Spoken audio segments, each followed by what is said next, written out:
that out of the way, welcome back to the Adventures of Azius.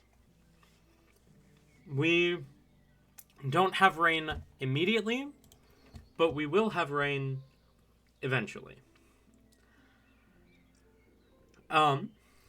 Weather status, it is not raining right now. God, I wish I could talk and then I could be funnier. Bro, same. Oh my god. Everything would be easier if I could speak. Last we left off, you all fought the re-emerging Cliffberg monster, the namesake of the ocean itself, and managed to suppress it, locking it away, sealing it for another however many generations it remains locked down there. And, as reward for your good deeds, you were released from the Praesidium Citadel. As you come up to the surface, the sun shining down on your face, rain runs off after a rat, but Helly, what do you do first? I didn't get the chance to describe it last session. So Helly steps out and is just beaming, like cannot contain, like literally vibrating with excitement at being freed from this prison. And she definitely runs around and like around the party a bit and like finally stops and like just has her wings and arms and everything spread to get as much sun as possible, and then points at the sun and looks at Hellebore and goes, Helly, oh, hold on.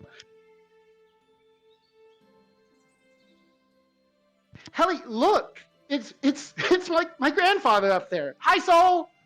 And she waves at the sun. I love that. That's adorable.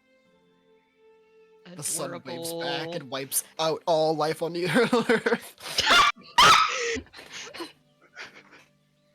But she does continue this level of enthusiasm for being outside throughout, like, all the time that we are outside.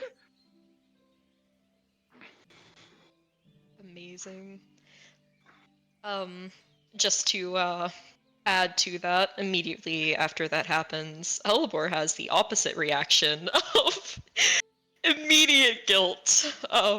Kind of hangs her head the rest of the way to the hotel, motel, Holiday Inn that we scored.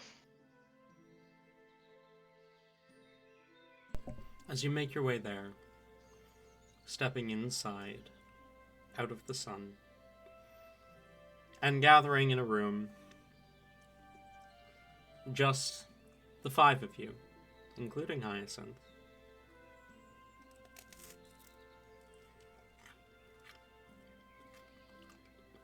What do you do?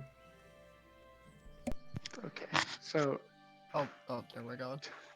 Towson and Rain were about to start magic stuff.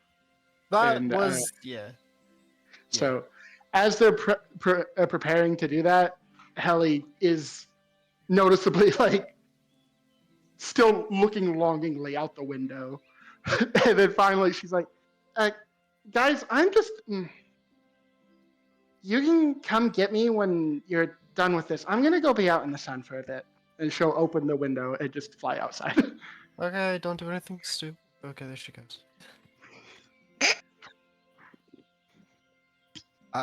Before Teldon does any of that magic shit, he is too interested in this new potentially illegal book he has.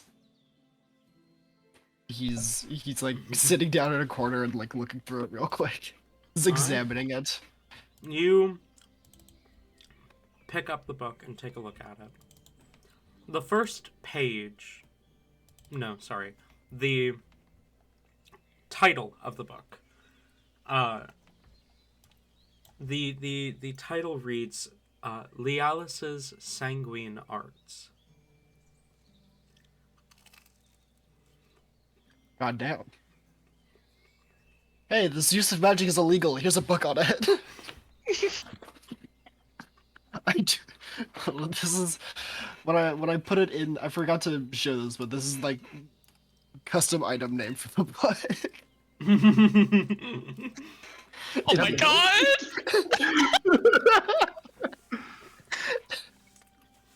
As you flip the book open, the first page warns that blood magic and sanguine arts are banned by the Council of the Archmages, and that this book is meant to be a purely theoretical study.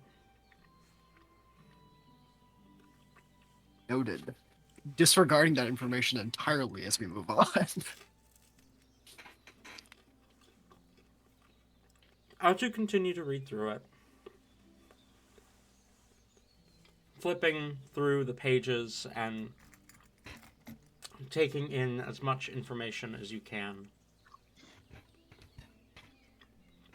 the first chapter of the book explains why blood magic is possible and, in a lot of cases, easier than regular magic.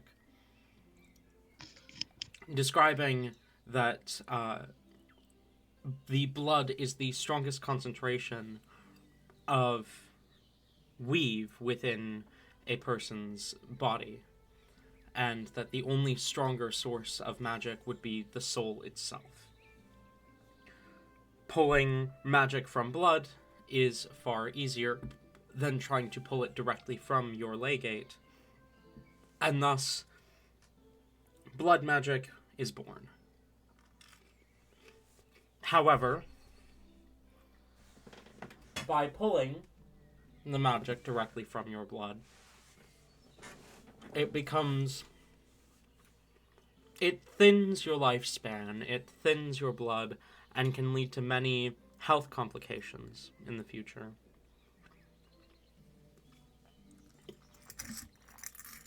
The first chapter, the second chapter, opens on utilizing blood as substitute components, describing how many spells you can substitute many of their components, which are meant to be storages for specific types of weave, with an equivalent amount of blood. Some items are not capable of being replaced, and there is a list of a number of components that can or cannot be replaced by blood. What are some of those examples, real quick? A few examples of components that can be replaced are most herbs and any piece of life. And one notable example that stands out is diamonds that can be replaced by blood. Okay, I wanted to fact check this because one of the things I can't do is I can, with like a feature is being able to forego components by taking damage equal to 50 whatever. So I was just like, I want to double check with that first because I'm assuming you do this. Yes, but just like double checking. Most of the components that claim they can't be replaced by blood are non-living components. Most stones and rocks and gems, like rubies, emeralds, and diamond dust. Though raw diamonds can, you're not sure where that line is drawn, and it's not made clear. But as you're reading through this list, you're sure you could. You're certain, in fact, you could replace some of these with your own blood if you tried hard enough, if you gave enough of it.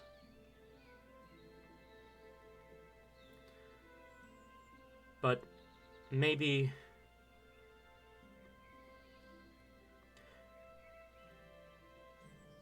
this is an older book. Maybe they don't know, or maybe the person who wrote this wasn't a blood mage. Because you're confident a lot of these examples you could do.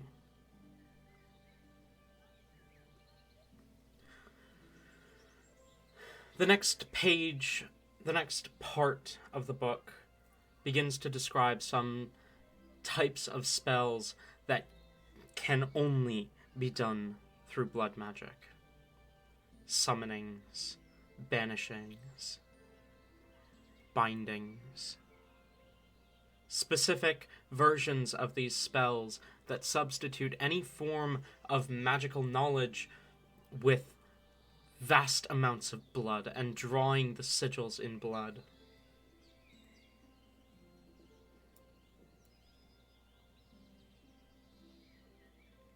You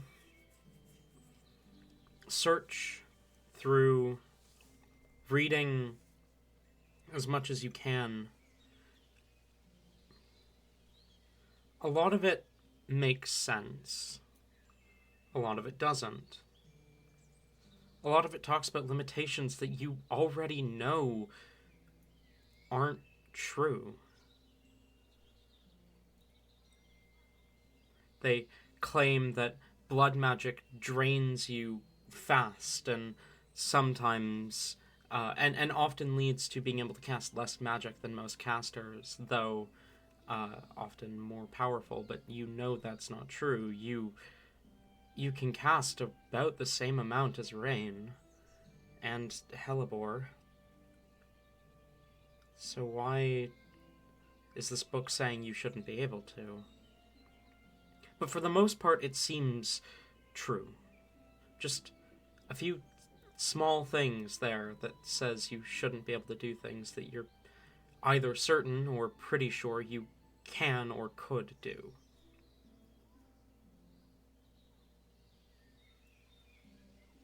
There's a chapter on the history of blood magic. It talks about the goddess of blood, Ava, and of her followers using blood in worship of her.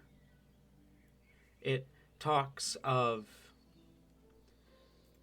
the man who once wielded pure blood magic during the War of Heroes against angels and gods themselves, a member of the heretic army, though no name is listed.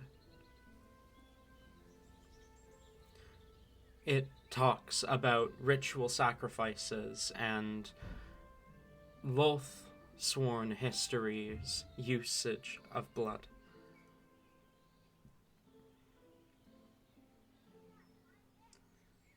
And there's a lot more you could learn from this book if you only had time.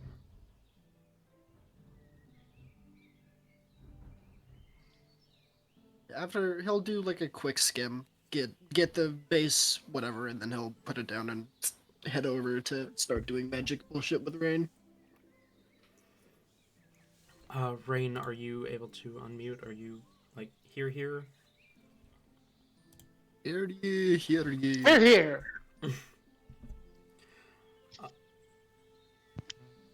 I will take that as a no. She said NBC that she cannot unmute. Yeah, she did, but she also said that 4 minutes ago, so I wasn't sure if something had changed. Yeah, I get. Hi. Oh, Hello. Hello. I'm booting up my computer right now, Okay. but I'm good. Okay.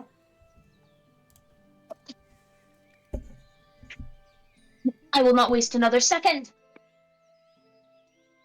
I don't know, you're wasting a couple right now. What? No, we can go. Listen, buddy. Just because I said I'm booting up my computer does not mean I'm not ready to play Rain. Let's fucking go. I don't need a computer to play Rain. Fair enough. One day we're gonna get an AI that can play Rain. Never. Get one, I bet we already have one. I am the AI. You know what, that's not surprising, actually.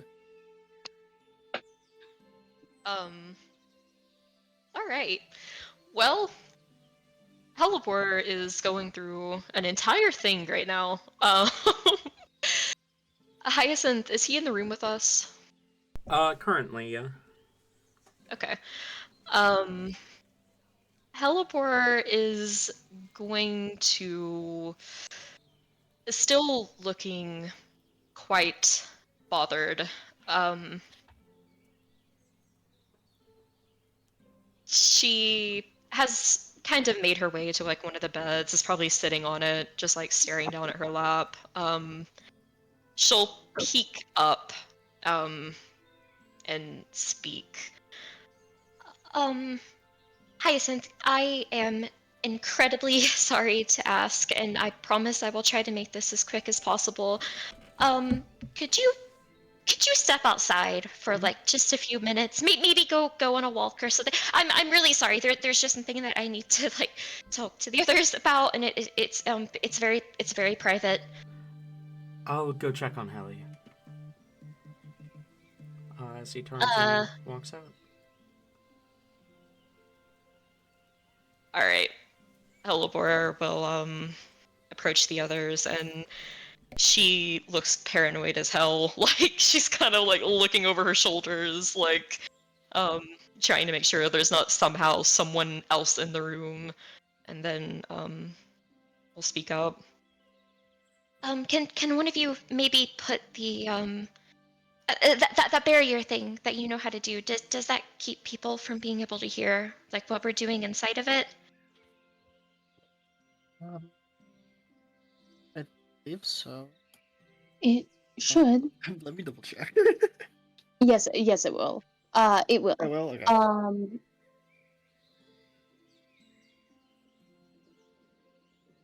Here, I'll do it, Talzin. Don't worry. You sure? I can still.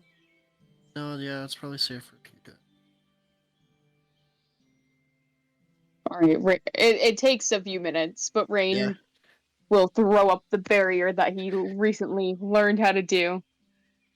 You're Hell welcome for that, yes. by the way. Um. All right. As soon as that's up, Helibor takes a deep breath and just like explodes. She doesn't know, guys. She doesn't know. She doesn't know. She doesn't know. She doesn't know. I mean, that's kind of to be expected. Yes, but that's not okay. Did you not see? Like, she was like so happy. Like she was looking up there, and like she thought that he was there, alive, like looking at her, and like he's not. None of them are. And like we surely we have to say something, right? I mean, I know that we're not supposed to, but like I can't like that's. I can't like see her thinking something like that and not say something. That's just awful. I mean, that's probably up to you two. Last time I tried to say something, you guys threatened to kill me, so. The thing is, Philipor, as is with a lot of beliefs and everything, not all the time will someone believe the truth if they are wanting to trust and lie. I say we tell her, but we don't need to tell her everything Of and course. let her come to her own conclusions. But I agree. She needs to at least be made aware that they are no longer with us. Helleberg looks incredibly thankful to Rain, and like gives it's still she's sad about it. It's a little half-hearted, but she'll give a thumbs up and the best smile she can muster. Okay, I'm really glad that you think so, Rain. Maybe we could. Well, people can enter here. We could maybe invite her in and tell her that just that way no one can listen in Mhm. on it. People can't, unfortunately, uh, people can't just come in. Like they have to already be in order for me to let them in. It's a whole Oh. thing. Um, you know what else we can do though? Hmm?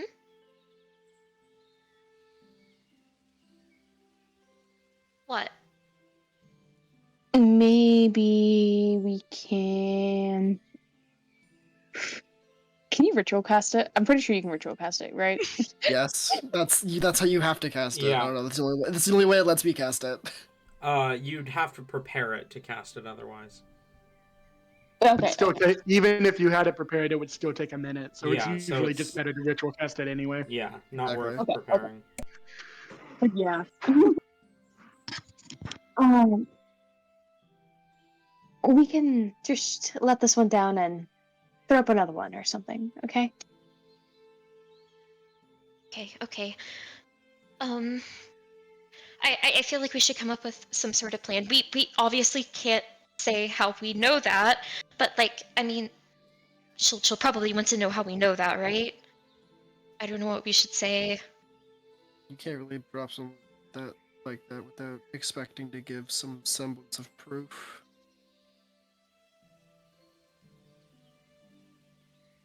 How about pin it on me? Look, We're gonna tell I'm her already. that you killed the gods. No. Not at all what I'm saying. That's also what I heard.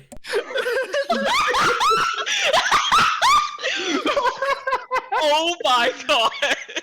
How'd be one way to get the bounty up? I know this is not what you meant, but like I have to say this. It's too funny to not. Rain wants credit for killing the gods. The bounty goes up by another several 100 million. Rain,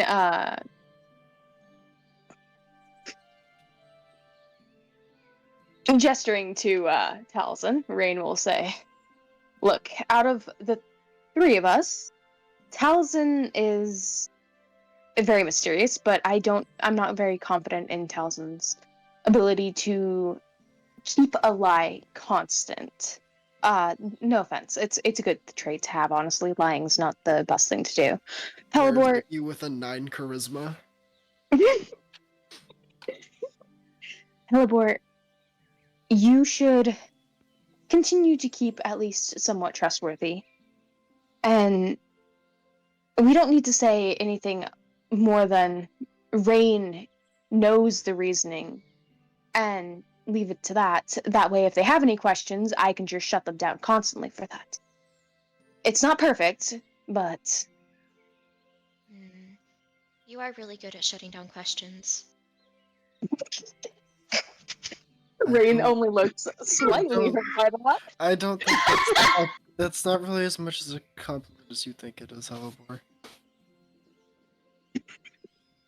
I think the not being good at lying was more of a compliment. Honestly. Well, I meant it as a compliment, point. Rain. Except when it's me, but you know, with other people, it's helpful. With other people, it's helpful. When you do it to me and only me, it's wrong. But with everyone else, pop off Queen. Get that shit.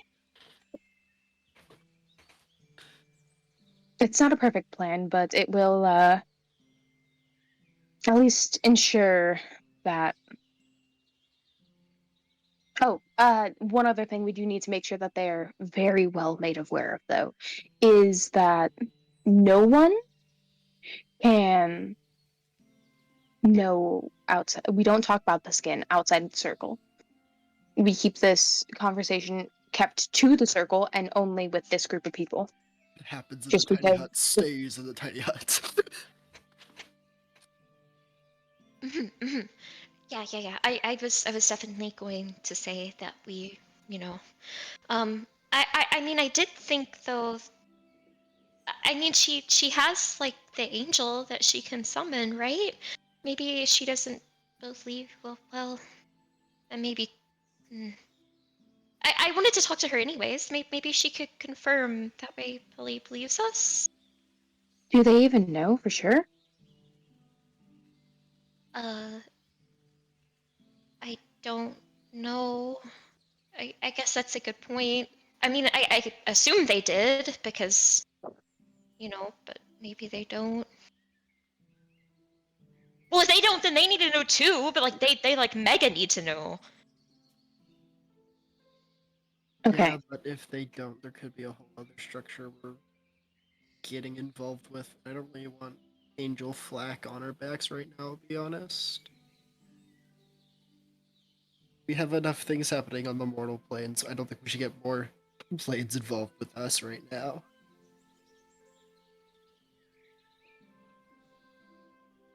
Maybe we could just ask probing questions, like, what are your thoughts on death and dying and people being killed?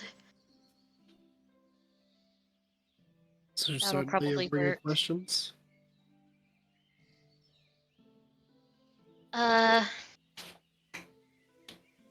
Okay, yeah. It'll work, or it won't, but it might work.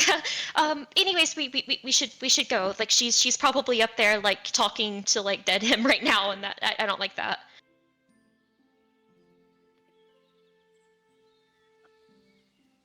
I mean, it's no different than speaking to the trees or a grave.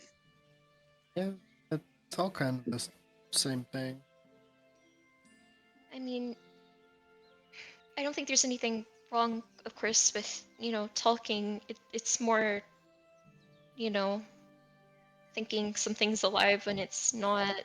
Just not knowing the truth of it Like is kind of necromancers and bad. vampires. What'd you Sorry. say? Your mic was very weird. Isn't that just most necromancers and vampires, zombies? You know? Are they aware that they're dead? And I don't know if we want to drop that on her immediately.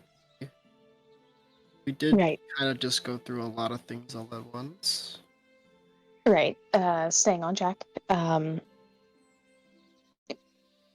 Helibor, why don't you go grab her and Talzin and I will set up for the next circle. Okay. Wait. Hyacinth is with her though. Yeah.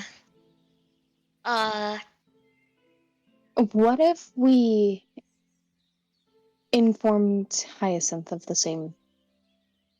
Oh, I don't think so. I don't think so. If he's going to be in our group for long, it's definitely a possibility we should. I mean, it wouldn't Keep in hurt, mind. I don't think. He is pretty trustworthy. I mean, he's stuck At least give him around. the He choice. did tell us himself like stuck around like with quotation, doing like the finger quotation things for a while. Not really by choice, but did you know? He should at least get the chance to make that decision for himself if he wants in on the secret that can endanger his life or not.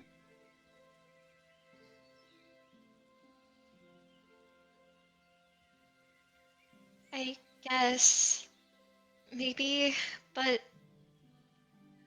I mean, I feel like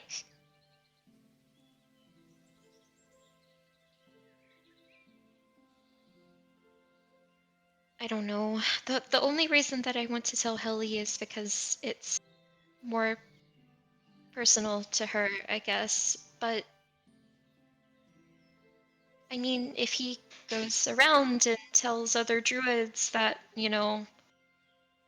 like that, then I mean that'd be really bad. I Or mean, same goes with with Helly and anyone else that we could tell. Can't really pin anyone down on one thing. I'm not saying I think Ooh. Helly or Hyacinth will. It's just there's a risk telling anyone. So I don't really We think it's possibly aren't even the fair. only people who know. Exactly.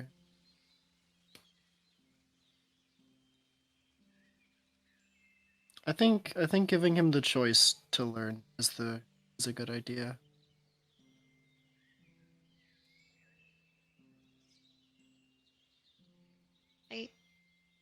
I guess.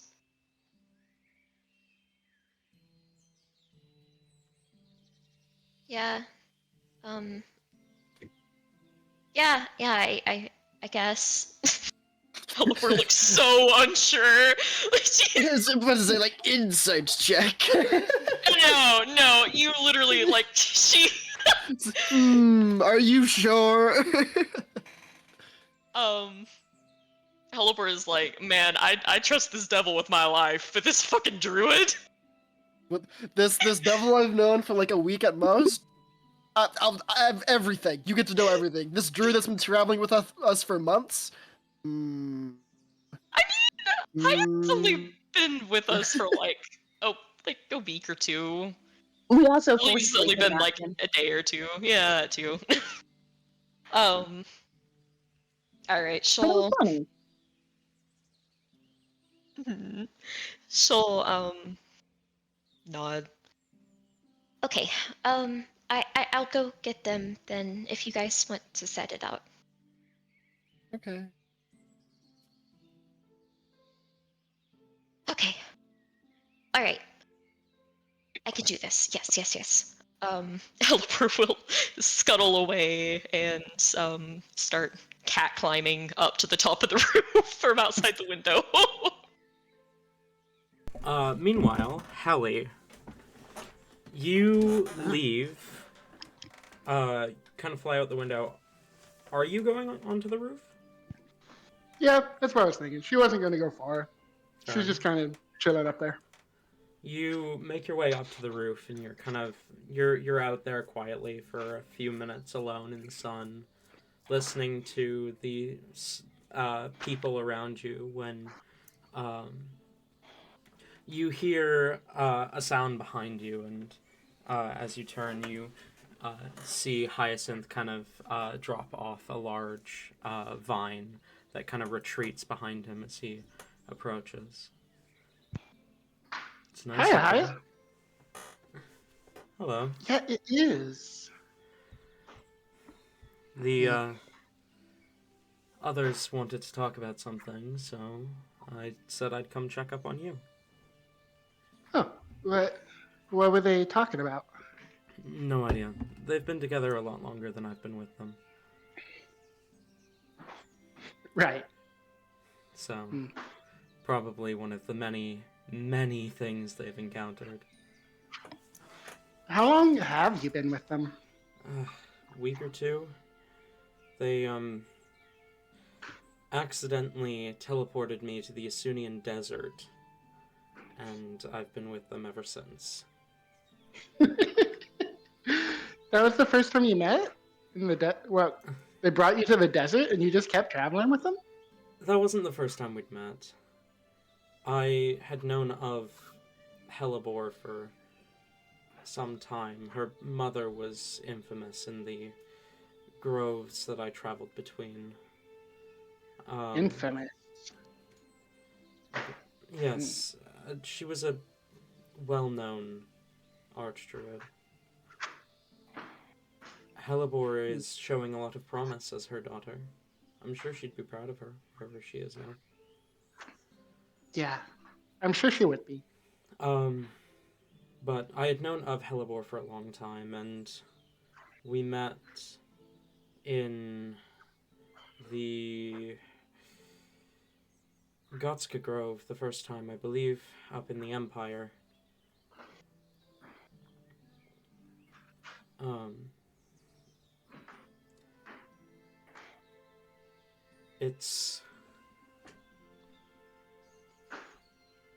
That was a couple of months ago, I think, at this point.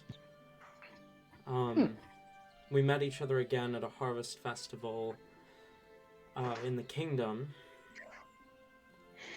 The mayor had requested my assistance, or any druid's assistance. I just happened to be the closest.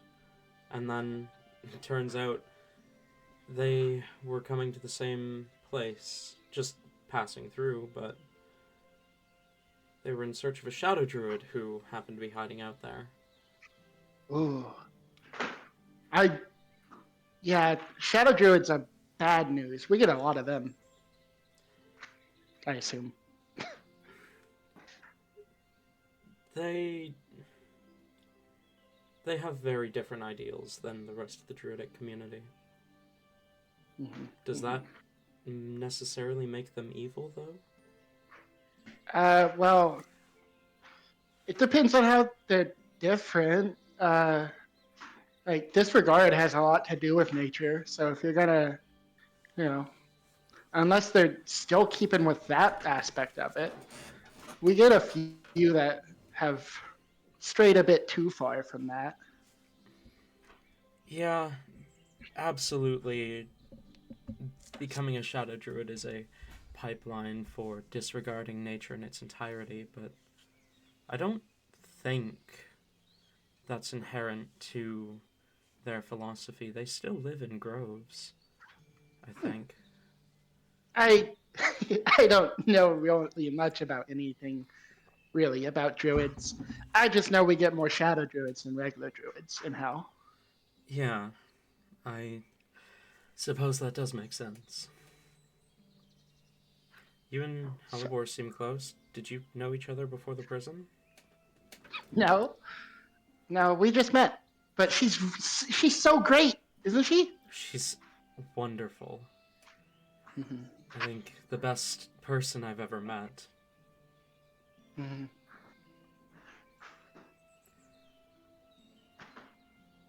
She's not as childish as she seems sometimes. Mm-hmm. She has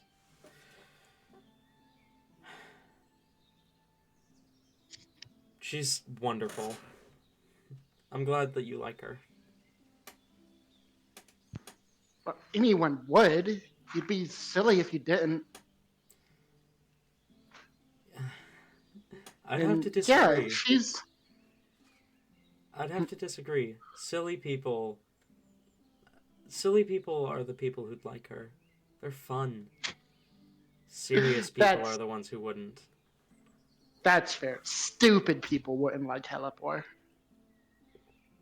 She's like you said she's surprisingly not childish, but like she's very wise. She's so smart. I didn't mean. I just meant that she acts a lot more childish than she actually is. Mm-hmm. You'll see that the more you travel with her. I guess. Well, I mean, most people I've interacted with are either being tortured or torturing people, so I haven't really seen a lot of, she puts air quotes, normal people. What is normal?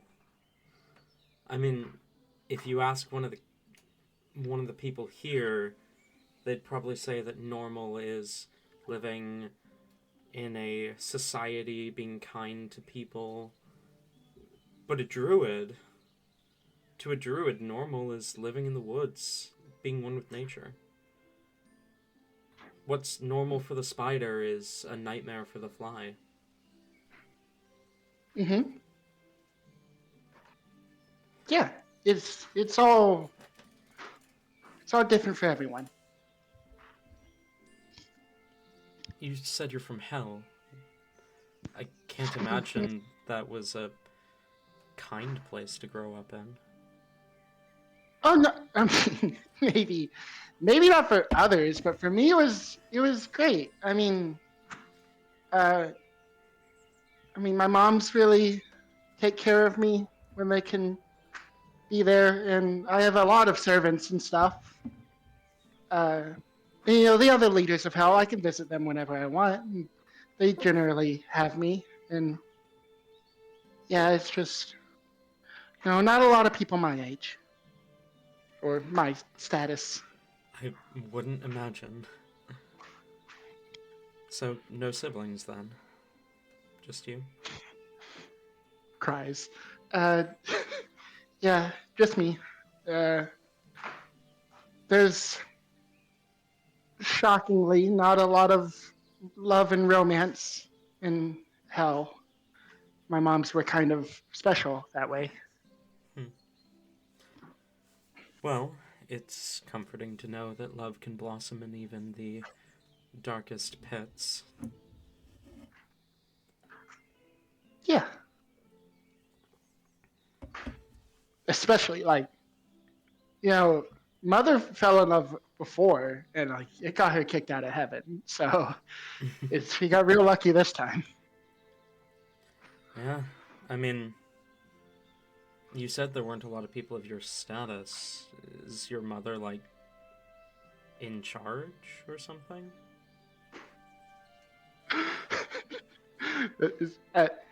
Talon, I would suggest at this point, Philly is Yeah. like, hey, wait a minute. Uh, She'll open her mouth to answer that, and then I assume Philly will interrupt. Mistress Alicia, how many times do I have to remind you?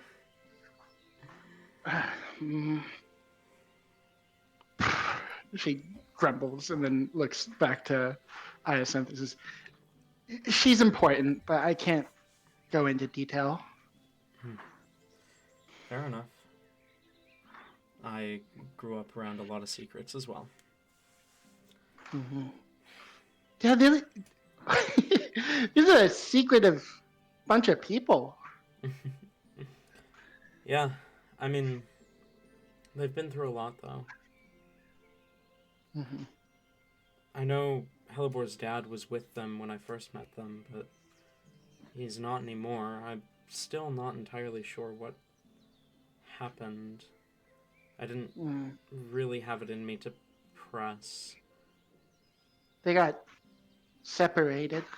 That's what they told me. But, I mean, he'll be back. I'm sure he Or will. even if he's not, she'll see him again, and it'll be great. Yeah, but between that and the... I know Rain's got some big secret that he's got keeping.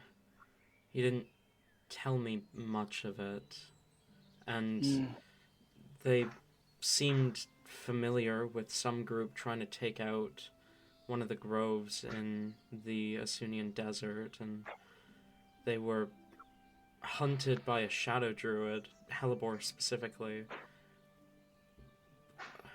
And, I mean, that's only the surface. I've not been with them long. I don't know what they've been through, but... Do you know about the vampires? I think I heard something about that, but I don't... And, like, what is it? The crest hunt, yeah. They don't like people with the crests. It's real stupid. I agree. Crests are blessings granted to us by, well, them. But, As he kind of glances upwards. I don't know. Hellebor says they're curses. Maybe they are. Maybe. I mean, curses and blessings, they're two words for the same thing.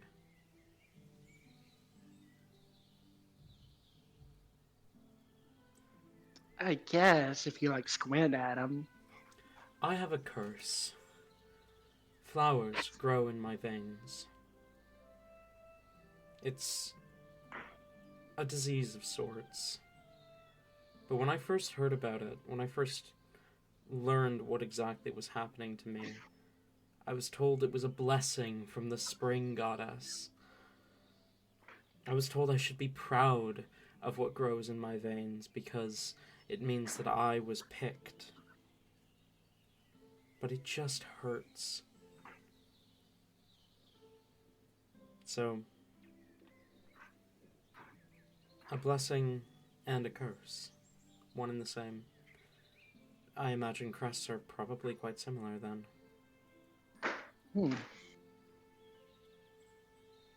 But that just makes it even stupider that they'd kill people just for having them. Yeah, I mean, they're part of the blood, aren't they? You don't just... I think so. You don't just wake up with one day. Mm-hmm. They're in hell we have people in treachery who disowned their kids for not having them. I could never imagine bearing a child just to not love them for who they are. Mm-hmm. I wonder if it's at this point that Hellebore comes up to the roof. Hellebore crawled up, right? Yeah. She's climbing, yeah.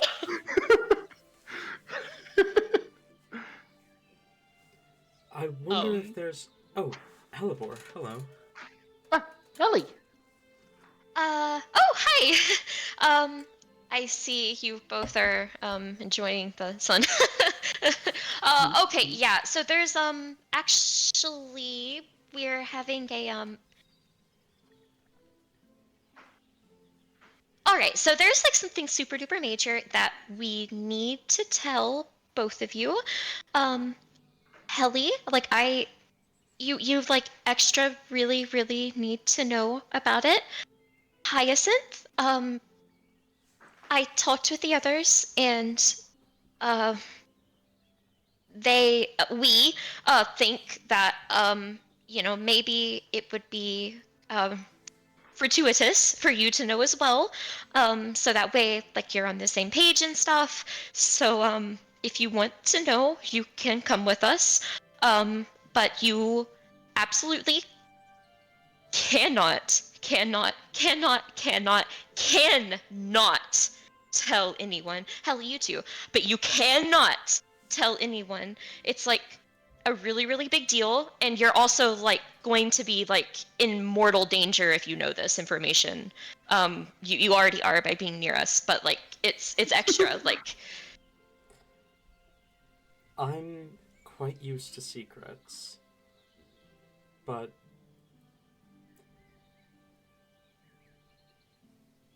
do you think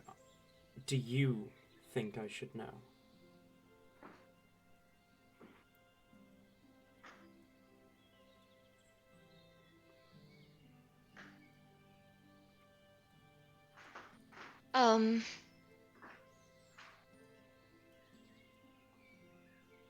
the majority rules that you should. So yes. I'm Yeah. not asking what the group thinks. I value your opinion, Hellebore, just as much as I value theirs.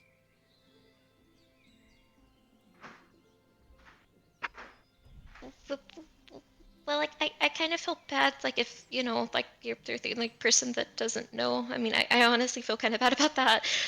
But she takes a deep breath and manages to stand just a little bit taller. The only reason that I don't want to I can't say too much without, I guess, giving it away, but there are reasons that it pertains a lot to Helly and that she really needs to know this. And it would probably be helpful for you to know as well, but I'm already making an exception telling Helly. I swore not to tell anyone. It's just, he would understand. I know he would understand. I know he would. Do you think telling Hallie is the best idea? If it was this important... Well, you can't just not tell me now. You've hyped it up so much. If you're sure, I will come. Okay. I mean, the thing is, if I didn't tell Helly, I would, like, kind of just zone out and not exist for the rest of my life because I'd feel so guilty and I'd be constantly thinking about it. So yeah, actually, yes. Okay, yes. Let's go, and then like we can talk about it. They're setting up like a dome bubble thing where no one can hear us because like we can't have anyone scrying or anything like that because if anyone finds out this information, yeah. So it's very secretive. Let's go. All right. I will keep my mouth shut. Yeah, I'm really good with secrets. You know that. I would have to beg to differ, Mistress Alicia. Hey, shut up. Mistress Hillis, it's just that you were supposed to keep your identity a secret, and you immediately informed... It was look, they got me out of prison. It was helpful. Yes, they got you out of prison, but Mistress Alicia, I suspect they may have done that without knowing your identity. What?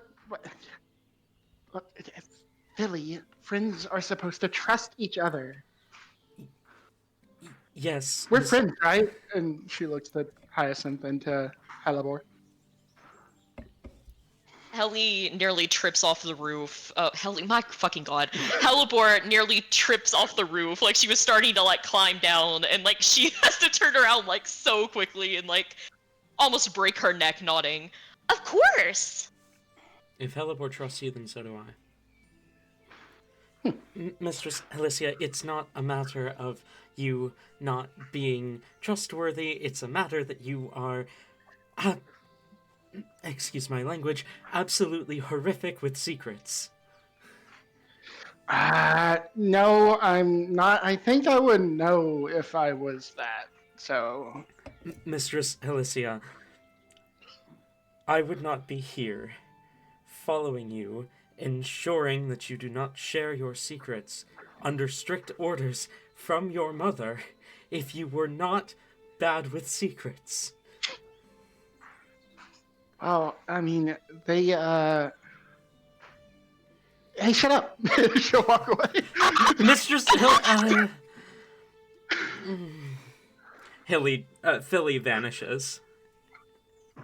There's definitely a little bit of a wince and a look with you're awful at secrets, but like Halibor washes it away too quickly. Like she's Philly, made her fucking decision.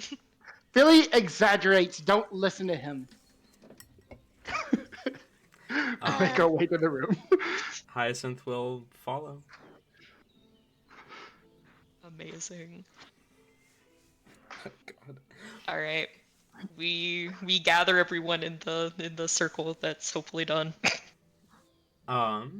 As you gather, Talzin's able to, or whichever one is casting, is able to mark off the final line of the ritual circle, and poof, the dome pops up around you.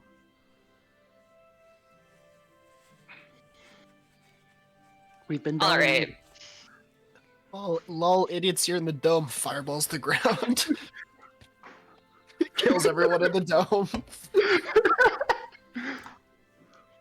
So, what's the secret? Fucking idiots getting in this dome. Steel wind strike. Once everyone within the dome, Rain will finish the casting of it. Talzin, Helibor, you both would notice that the way Rain casted it this time is different from how he cast it like 10 minutes prior. He's changed up the entire method again. We found an even more complicated way to cast the spell. Once it's thrown up and cast, and the spell is finished, Rain will kind of go off to, I can't say a corner because, you know, it's a sphere, Find but... the corner of the circular room, dumbass. Yeah. Dumbass. He'll go off to the edge of the sphere and kind of cross his arms and gesture for Helibor to continue. Tabby, I need you to respond to DMs before this scene continues. Okay. Oh, I see. I had my cursor over this server, so it wasn't showing me that I had a notification. You fucking silly. Helly's about to just get yoinked into the void. All right, am I good to start this breakdown, or do you need that Just a result? minute. Just a minute. Just a Alright, minute. Hold on a moment. It is an important question. Hold on. Get the wheels rolling on this mental breakdown.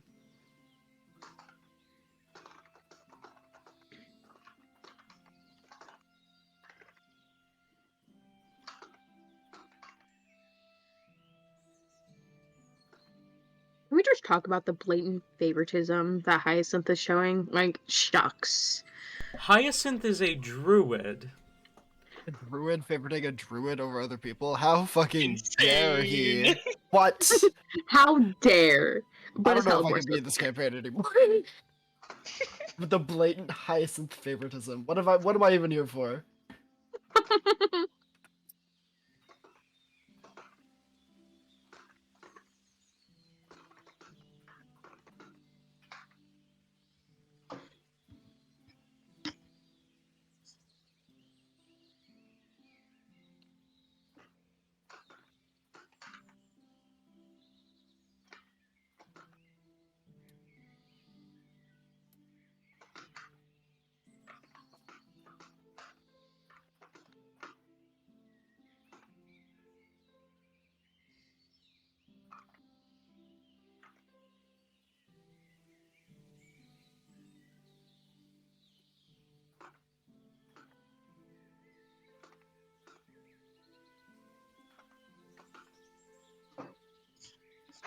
Okay.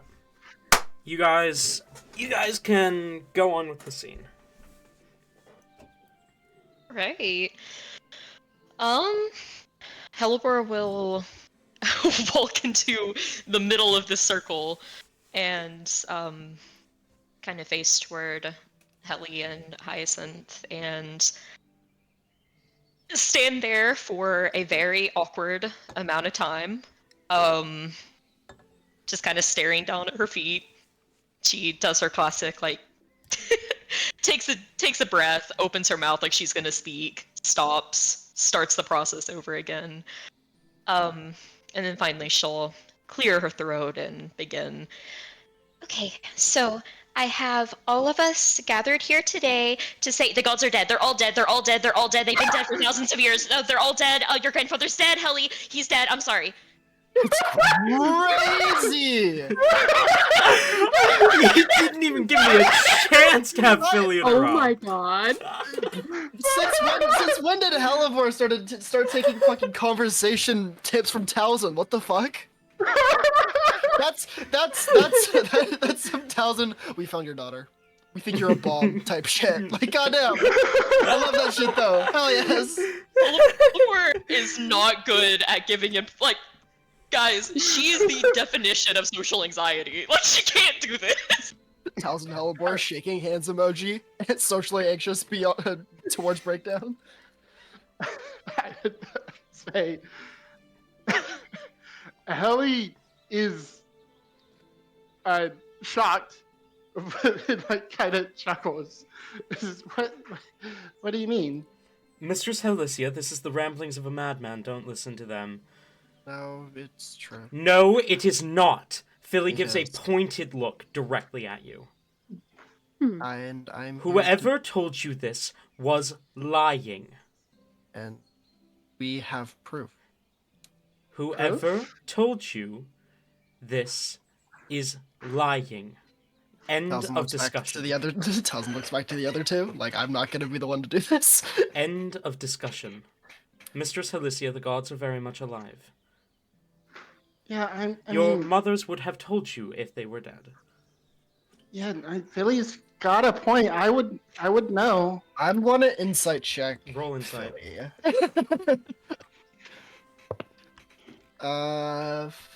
Fucking 19. 19. You have only seen Philly appear under two circumstances. One, Helly is about to share information that is not meant to be shared, or Helly called him specifically. Helly did not call him. And the look that Philly is giving you is the kind of look that someone would give when someone is saying too much. You knew. I get your job is to be like a protective guardian or whatever, but like, come on, man. This has thoroughly confused Helly. It's like she is looking between everyone, not knowing what the fuck is going on. Whoever informed you that the gods have perished was a madman and a liar, and do not listen to them, for it is not true. The gods are very much alive. You might be able to lie to her, but you know it's true. I can see it. But We're like, come on, man. Step it up. no, because like, why wouldn't they have told me that? Like, mother, like, she could have. Why would she have told me all those stories about Soul and just not told me that he was dead? Like, that doesn't make any sense.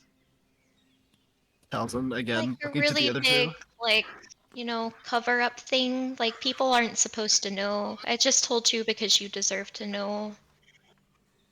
Mm. I do not know why you would spread lies to Mistress Alicia about the state of the gods. Whether you yourself believe them or not, this kind of information would surely be distressing to one who is the granddaughter of such a god.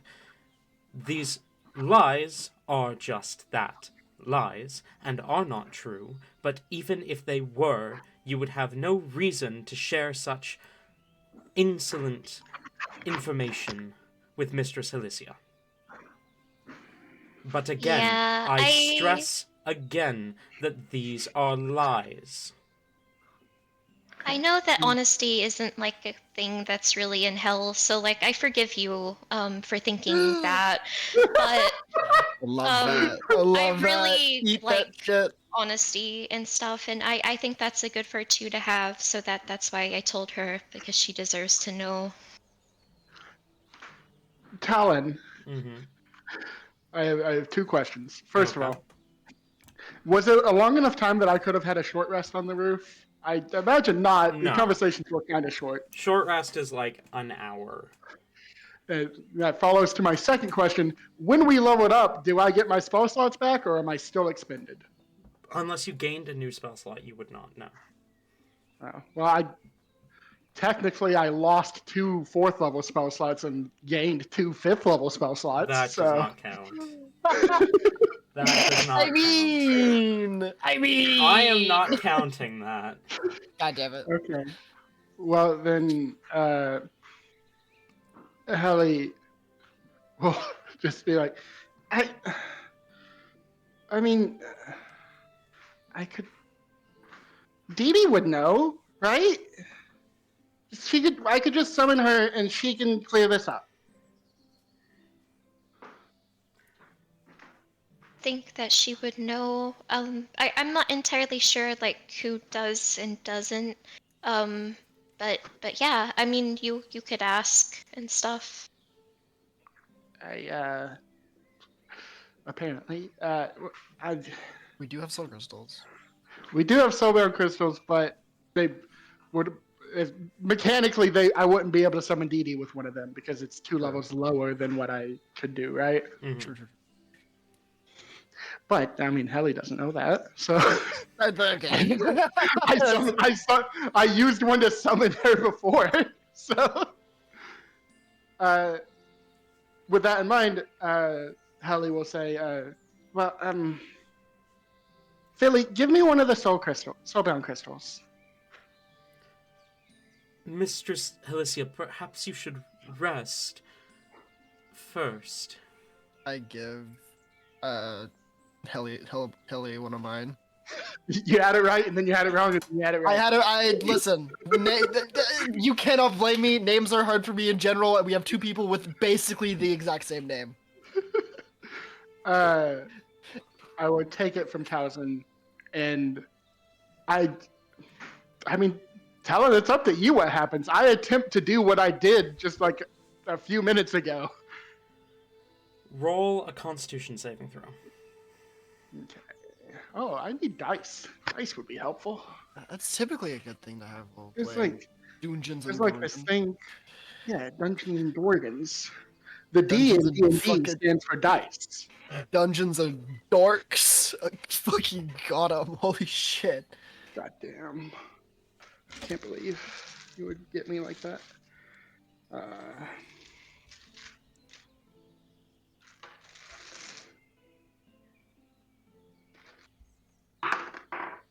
Oh, that's Constitution saving throw, you said?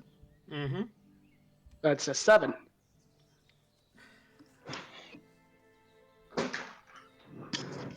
Okay. What does a 7 get you?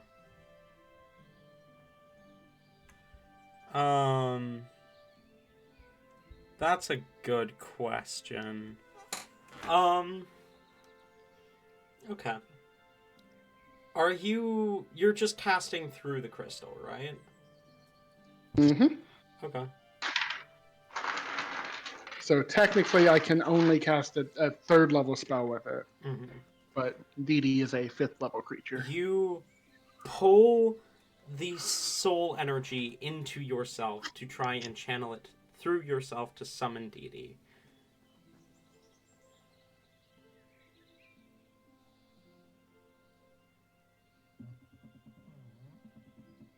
Roll me a D100, and then I have to. And then while you're doing that, I have to take this call. Hang on.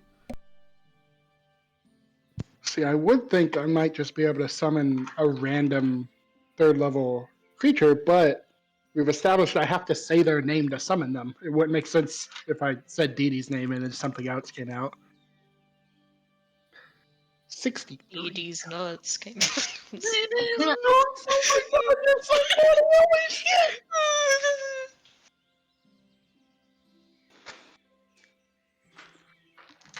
Oh, wow. Lots of things to talk about this session. So many things. Fun times to be had on APS Island. Alright, what was that D100?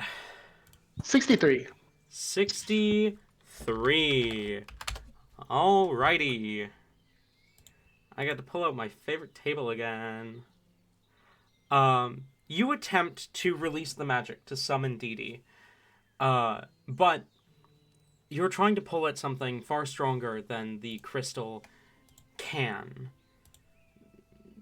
And so the magic just disperses from you as vines shoot up from the floor, and I believe all of you would be in range of the entangle spell. Okay. Oh no. So, Really? go ahead and roll me strength saves, all of you. As vines reach up and try and grab at all of you from Helly. Hyacinth definitely fails with an 8. Me and Rain have advantage. This is the first time I think it's come up. Oh yeah, you do. Wait, why? Blessing of Lolth. that? Oh no, Taliesin wasn't there for that, right? Yeah, no, Hellebore, Fernek Rain, does. Todd, and Fernek all have the Blessing of Lolth. Advantage on spells that restrict movement, immune to difficult terrain caused by webbing, and advantage on fear in dim light or darkness. Oh my goodness, I remember that! Yeah, the priest that you wanted to flirt with. It worked Stuck us successfully. with his web. The priest Ayla That's wanted wild. to flirt with. Do you have any idea how little that narrows it down? That's very true. That's true. Actually, that is, which is sad. Character Look. exists. Ayla, I sleep. Character exists. That is religious. Ayla, real shit. Don't get talking about it. Said character is a fucking whatever is a. Drow. I lost it. I lost it. Drow. I lost the. Good try. Losing it. Drow. I'm gonna Okay. go like sit in a dark corner now. Rain is so strong, he got a whopping 9. Nice. This would be against Helly's spell save DC. Do you suck? No. You should suck All more. the number. What did Hellebore get? 19. 11. Hellebor's the only one that saves. Yippee. Amazing. Everyone else immediately entangled by these vines. I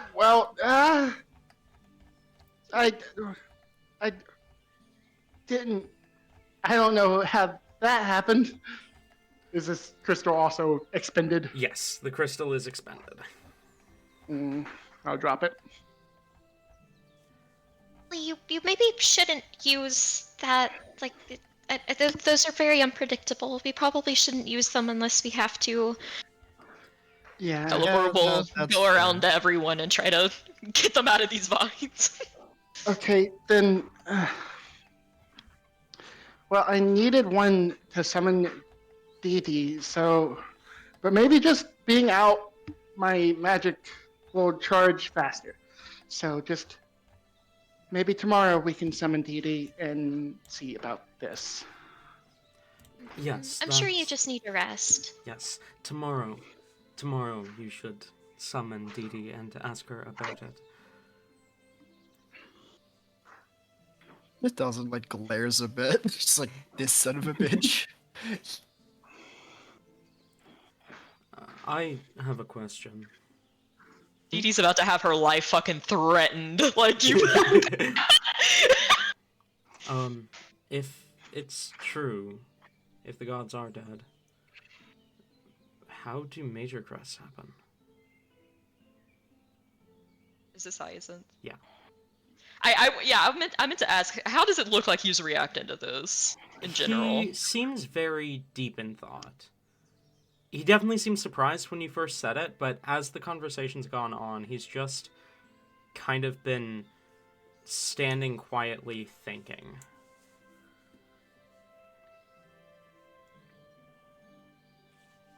Hellebore also kind of strikes a little bit of a thinking pose at that, and then kind of tilts her head and gives it a little shake. I'm not entirely sure. Maybe, I mean, I know it normally happens through like trauma and stuff to my like understanding.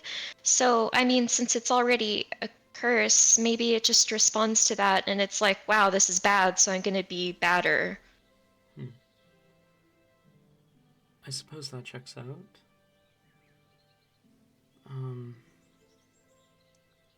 But no, if they're dead, then how is he up there? And she'll point up outside. I was also going to ask that, actually. The sun and the moon are both meant to be... The sun and the moons are all meant to be the gods traveling across the sky. How would they be there if they're dead? So I'm gonna get this thing called space. Talzin being an astronomer. So here's the thing. Maybe they don't decompose? I mean, there aren't sky worms, and I don't know if the vultures could go that high, so there might not be anything to help decompose them. I would like to actually correct you on that. In a couple levels, I'll be able to teleport to the moon, and then I can come back and give you. There are sky worms, Hellebore. There are? What? Yes. They live in the clouds and everything. What? Wait, there are sky worms and you never told me? This was common knowledge. You didn't Where did you know? learn that there weren't? Talzin not knowing this either and gaslighting. I've flown. I never saw any skyworms. Mother never told me about skyworms. I've learned about like so many animals, and she knows I love worms. She would have told me. She would have told me. Just like how, just like how Helia's parents would have told her that the gods were dead. That's exactly what I thought. He's gotta drive the narrative home. So, either the skyworms aren't real and the gods are alive, or the skyworms are real and the gods are dead. Guess That's the only two possibilities. We gotta confirm the gods are dead. I go looking for skyworms. We find them. We know they are. Okay, even if we find the skyworms and everything, maybe they don't like. Maybe they like died and they hardened, or the skyworms don't like the taste of, maybe. Or maybe, wait, what do you guys think worms eat? Worm? I went to fucking say earthworms. Oh my god! The gods are dead. I'll have you know. I don't. Philly, I hear what you're saying, but you're sounding kind of like no, they're not. So, bozo.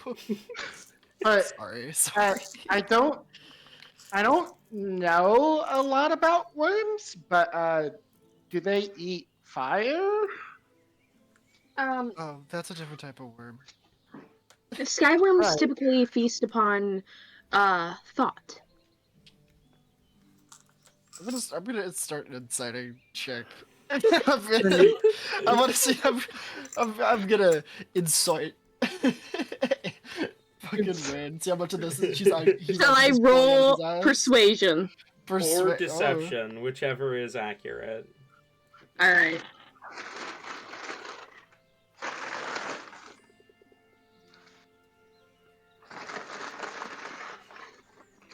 I'm just I not got gonna. a 24. I'm just not going to confirm whether Rain is lying or not. Okay. So I got a 15. Okay. Okay. I got a 15. I Towson got a rolled 10. 24. What Mhm. what does that get him, Rain? You have Okay. the opportunity to create skyworms right now, and I think that's really funny. Well, no. Okay, so this has been like an ongoing thing with Rain, but Taliesin actually doesn't know this. So, Taliesin, looking at Rain, you know that Rain is a pathological liar, okay? But even he seems to be now questioning this. He seems like, yes, he was convinced skyworms are real, they exist, but he's almost unsure of his own knowledge before doubling down that, like, he's right, skyworms do exist, you all are crazy. You know what? Why is Rain actually just me when it comes to these types of debates? Like, I know they're real, but now that you're questioning me on if I know they're real or not, I'm questioning me whether I know they're real or not. This is where Rain's like, no, they wouldn't have told me they were real if they weren't real. So like, So, like, they have to be real. Like, we just go in this circle of just, well, if that's the case, then my parents wouldn't have lied to me, guys. It's just not what. Yes, Rain and his parents, good one. Yep. The only thing they ever taught him was about skyworms. and then they fucking vanished. They didn't die, they just disappeared. No, guys. They feed upon thought. Rain thought about his parents. That's why we're saying it. That's Oh my crazy. god! Oh man. Okay. Guess we found out what happened to him. This Okay. fucking camping, bro. I mean, there are clouds out there. I could go look for the skyworms. Yeah, Do you? Rain, where did you see them? Where did you see the skyworms at? What part of what patch of the sky? So skyworms, they are like magic almost. They flit in between like what you can see and what you can't see. Sometimes people have the ability to not see them at all. Other times people are plagued with them as they feast upon these people are usually the very, overthinkers, and Oh. yeah. Wait, how have I not seen them? Elivor and Towson, like, oh god. Are you typically able to see magic? I mean, sometimes I can detect I've- it, at least. I've I mean, only- I've never... Well, they're not magical beings, at least I don't think. I've never detected them through means like that before, but I have not seen the little worms that come down from the sky and, wrap themselves around things and... No? Wait. The original this- thing... This whole How- time, Rain is actually just talking about how you get those, like, little floaters in your vision every now and again. How often do you see them, Rain? I haven't seen a skyworm for about 4 What if they- years. What if they all died? Just like the gods. They're not. Well, no, I doubt they've died, or maybe something out there is eating them. I'd like to don't imagine know. every time Towson brings up this fact that the gods are dead again, Philly just continues. He like stares him down more and more. Everyone winces. Philly.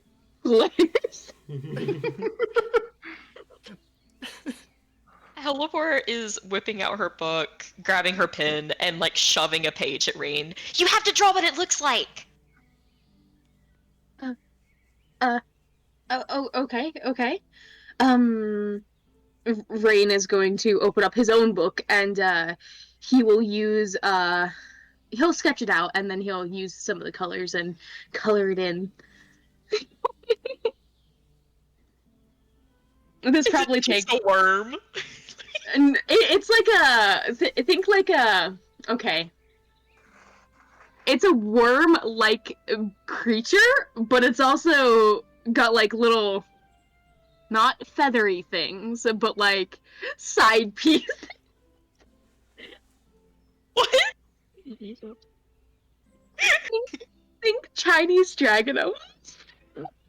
Oh my god! I love that. Oh my god! Like, are you talking about the whiskers? Yeah, and like the head frills. Rain just draws Elliot. Okay, what's a collateral? A squaddle? Squads. Like a Quetzalcoatl. Quetzalcoatl? Okay. That I know wasn't what a you character. Oh. Yeah, there's no way Helly would know what a Quetzalcoatl is. Wait, actually, isn't there? Because wait, I think there actually is a way that Helly would know. Yeah, they are What's actual mental? celestial creatures. So yeah, Helly's probably not seen one, but she knows of them. Is that fair, Talon? Yeah. So then, yes, she would say like a Quetzalcoatl.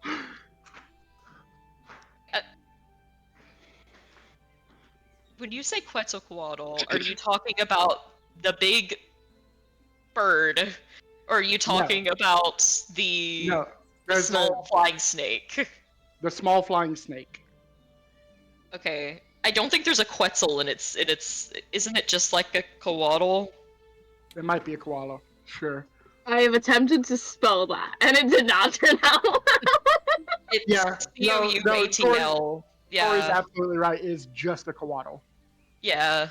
A Quetzalcoatl is the thing that I turn into when we fly. Oh Right. yeah. The big flying bird. Okay, so like a koala. What? Koala? now I'm thinking of like a koala, so it's a koala little. Same. Go on.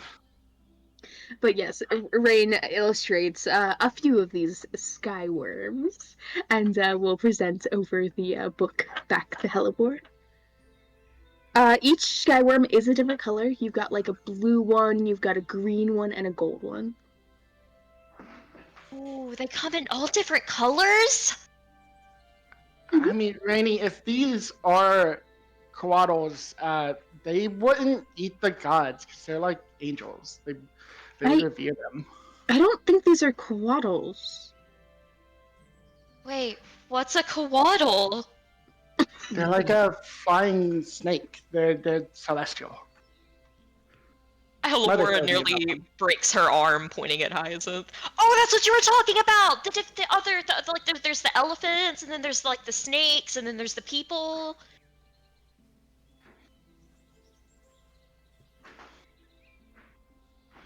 Talon? Huh? That was the hyacinth. Oh, sorry. I zoned out for a second while you guys were talking about koalas. Mm-hmm. What did she say? She was just basically because like Hyacinth pointed out that like a coatl is a thing, or it was like basically like, oh, I've heard of a flying snake one, like whenever we had last session. So she was just like, oh yeah, that thing. Oh, yeah, I had heard about them. Never seen one, of course. Neither have I, but I know of them from all the stories Mother told me about heaven that she didn't mention any dead gods in. But she never mentioned that they were alive. She absolutely did. She said that Soul like kicked her out of heaven. If the That might have been before the And I case. feel like she would have told me if Soul died after that. If the gods are dead, why doesn't anyone know? Also, like, if the gods are dead, why is Mother still in hell? Wouldn't she go back? Would Yeah, that'd be a question for her. would people not have stopped worshipping the gods if they were dead? People kind of like don't know or anything because there's But- people like you that have to lie about it. Pointing at Philly. Mistress Helibor, I am not lying. I assure you, the gods are alive. I mean, I thought I was okay. Real quick, I was under the impression that fucking Philly was already in. Like when we made the circle, did he appear when we started talking about this? He was invisible, but he did walk into the circle when it was made. Okay. Okay. Philly is. If he has not If been. he, yeah, like, if Philly is killed, not actively talking, he's invisible Okay. Mhm. or actively part of the conversation. Then he Yeah, is because invisible. Philly can be invisible at will. Okay. Okay. I just feel like more people would know if the gods were dead, right? And we still see the gods doing things. We see them grant blessings and send messages and sign pacts. Don't churches like have really powerful people that talk to gods? Sometimes I think, yeah. I figured that probably, like, the angels didn't want panic, so they're probably just pretending to be them. Wait. Okay, how long would they have been dead for? Like, And who killed them? What happened? That's not information that we can reveal. yeah, we, That's I have information no that- idea. I have no idea. They are not privy to that kind of information. Well, you claim the gods are dead. You claim you know this for sure, but you can't even tell us who killed them or how long. That is for your own protection. I disagree. But how do you know? Have you seen them? Sounds I mean, just looking what at the if- other two. What if Philly's right? What if you're being lied to? I know that I'm not. I mean, but maybe. I mean, Halipor thinks about if she wants to do this, and then kind of looks up to Helly. Well, maybe you can try to, I don't know. I mean, surely, like, if he's your grandfather, your mother could take you to visit him if you requested. That would be the right thing to do. You could see for yourself. Mistress Helicia's mother was banished from the heavens, just as she has already explained. Mistress Helicia has no access to the heavens. I'm honestly a little surprised Soul didn't smite me as soon as I stepped outside. But I mean, Mother seems to have forgiven him. Maybe he's forgiven her. More likely, heaven does not wish for a war with the hells, as it would doom the material plane as well. That too. Yeah. I mean, part of my reason of, like, telling you was just so, like, you... I mean, if you don't want to believe me, I get, like, denial is part of grief and stuff. So, like, that's fine. But, Why would I grieve if he's dead? That's great. That means Mother doesn't have anything to worry about. Like if he's dead, then and Mother doesn't know. I want her to know. Maybe she doesn't. Maybe she's still in hell because she doesn't know she can go back.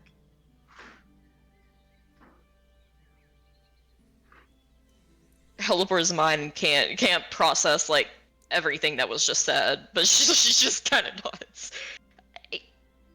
Yeah. Wait, I'm sorry. You would. But you looked happy in the sunlight. What? I mean, I've Mother just doesn't talk about him a lot, and like anytime I've asked, she just says it doesn't matter. So, I mean, she's obviously moved on, so there's no point in me being mad at him. But it's also he threw her out of heaven. I don't know why I would be sad if he died.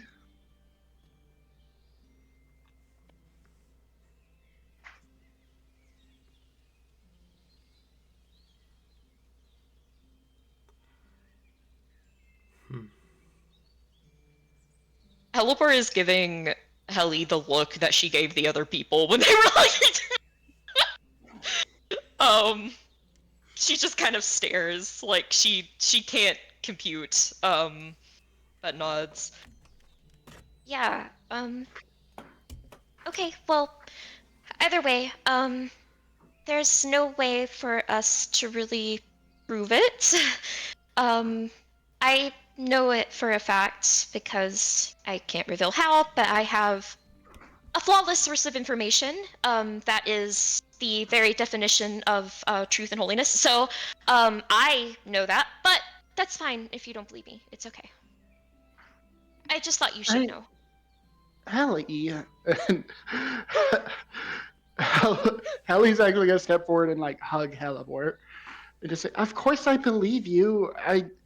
I believe that you think this is true. I don't know if it is."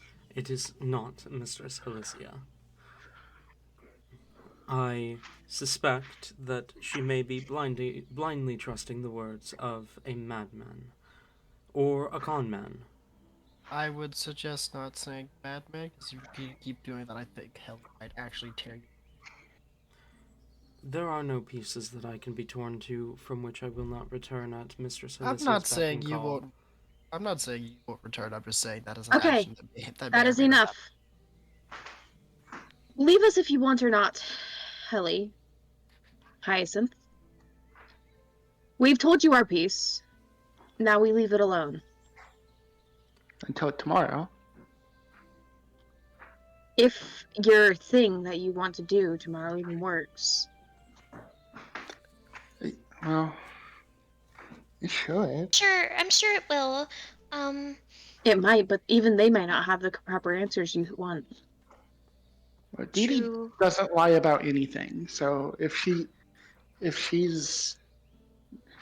like, she'd go check even if she doesn't know. It's think. not.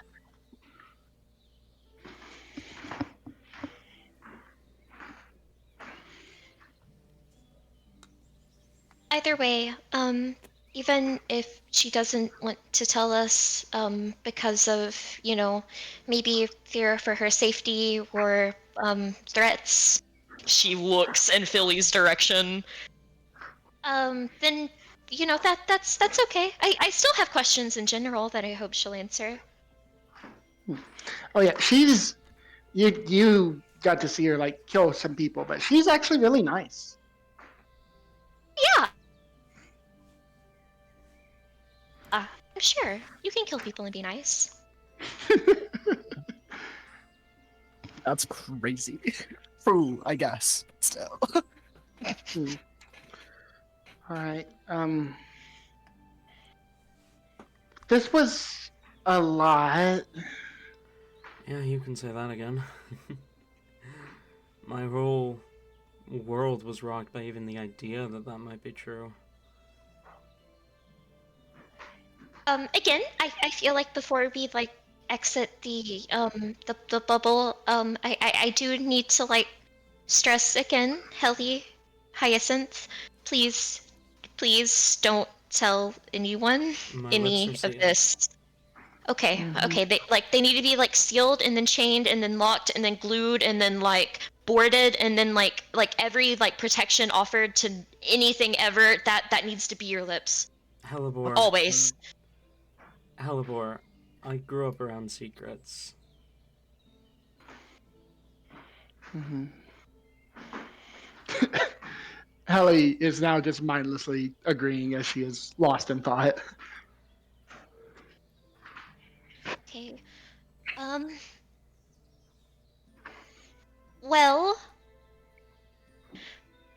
I at least feel a whole lot better that I got that off of my chest and everything. I was thinking about something. Rain, you can go ahead and let the thing down if you want to. I think I'm done.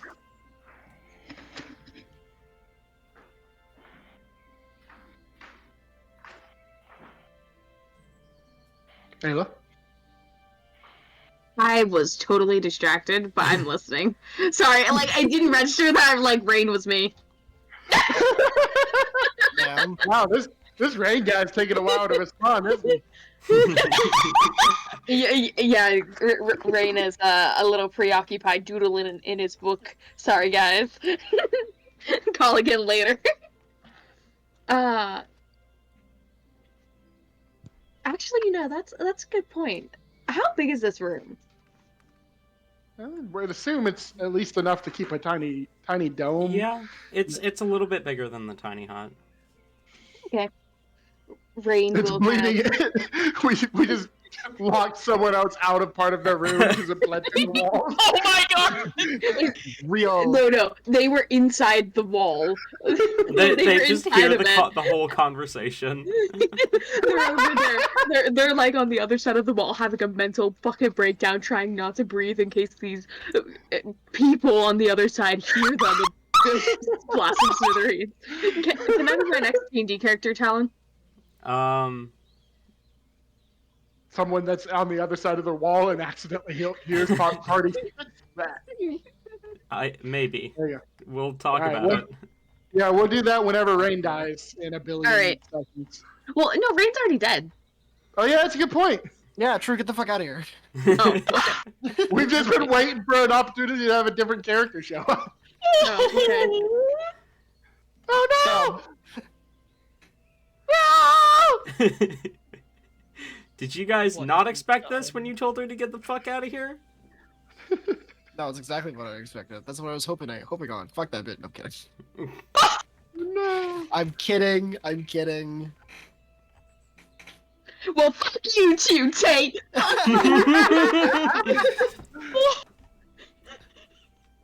I mean, full offense. Full offense. Die. Die yourself! Die me yourself, coward.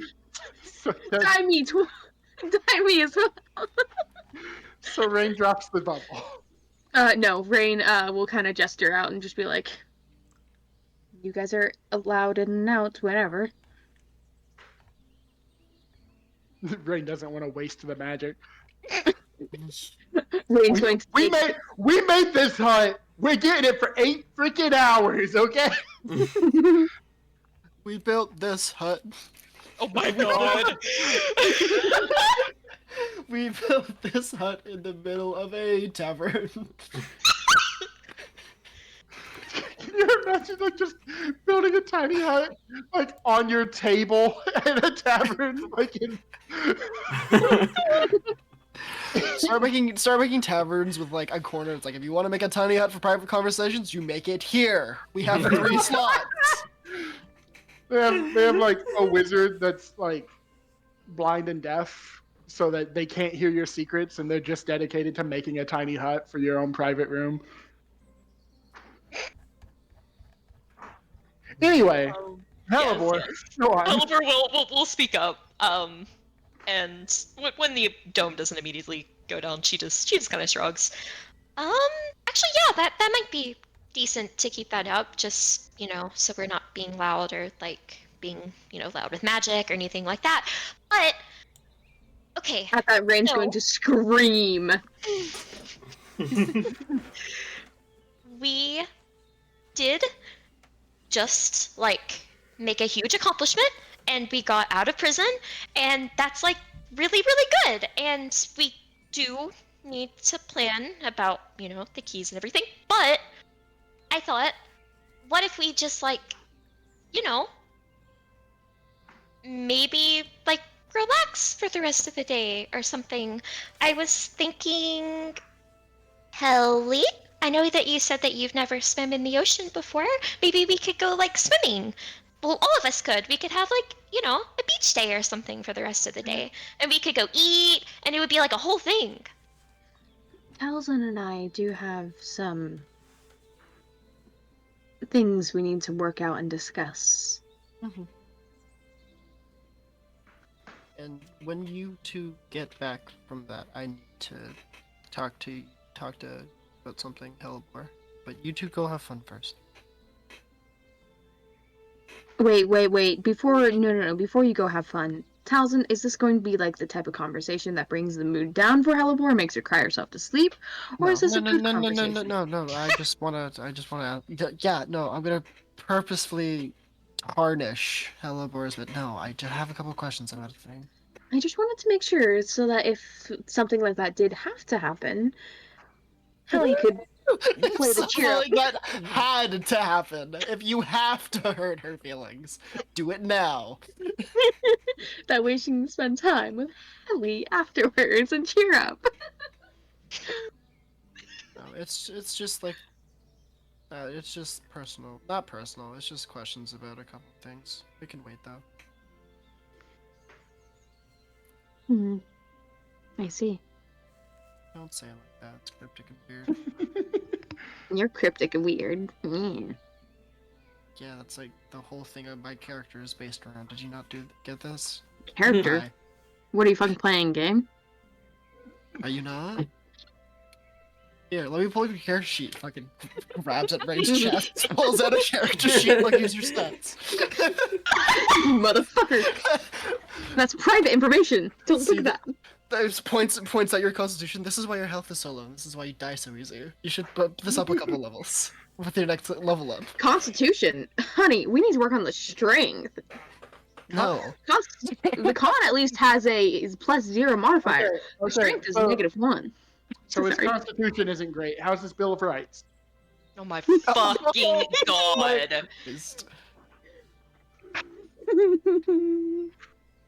The scene where Talzin and Rain become self-aware. It was like, what the fuck is happening? They're like speaking. they're just like sitting there like they're speaking in tongues. They go from speaking common to speaking English. Anyway, so, Hellebore wanted to go to the beach.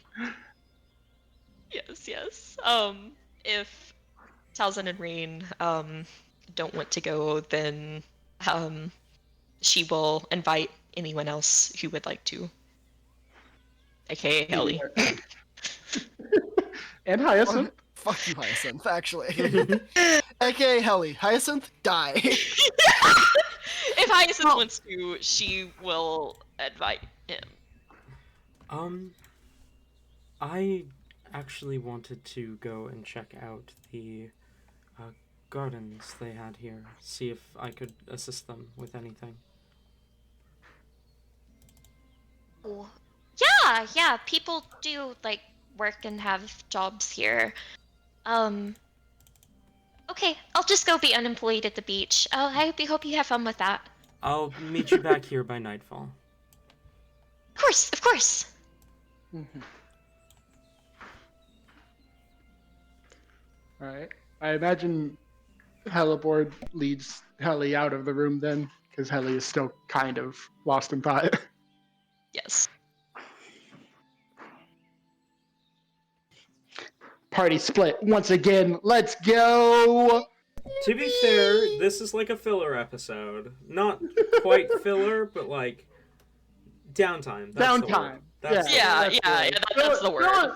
Filler has a negative connotation. This is downtime. Yeah. This shit's important. Downtown also has a negative connotation. Look, it's important in stories to have both rising actions and falling actions. So you gotta have some relaxation. Downtime was the word I was looking for. Anyway, Anyway, we step outside and there's a dragon. Yeah, there's a dragon. It attacks APS Island, burns it to the ground. You guys, It's Fernek. yeah, it's Fernek. You guys failed to stop that ritual that was trying to summon him. Despite He's the looking fact that he doesn't need to be summoned, and they're probably summoning the other guy. I forget his name off the top of my head. Adoria, Adoria? that one. Whoa. I Anyway, mean, what other being would be in the hells right now that the trying to summon? I forgot about that. I'm not surprised. Jeez. Who are we covering first? My bad. That was a little mean. I'm sorry. No, you're not. Let's be honest. Yeah, no, I'm not. You deserve it. Fuck you. Yeah, fuck you. Fuck you. So, Yeah, do we want to start with Talzin and Rain? Sure. The only thing I can think of that we were gonna do is, like, work on the whole magic thing, but I don't really know what they would talk about. But if Rain has plans, then Rain has plans. yeah, this was gonna be our moment. Fuck you. This is our moment. Okay, let's have a moment then. Damn. Yeah, I've Chill. been waiting to have a moment with you, and then you just want to leave me and abandon it. I wasn't sure if you wanted to. Okay, chill. Fuck me. Damn. Okay. See you in April. I don't know. All right, in April. So.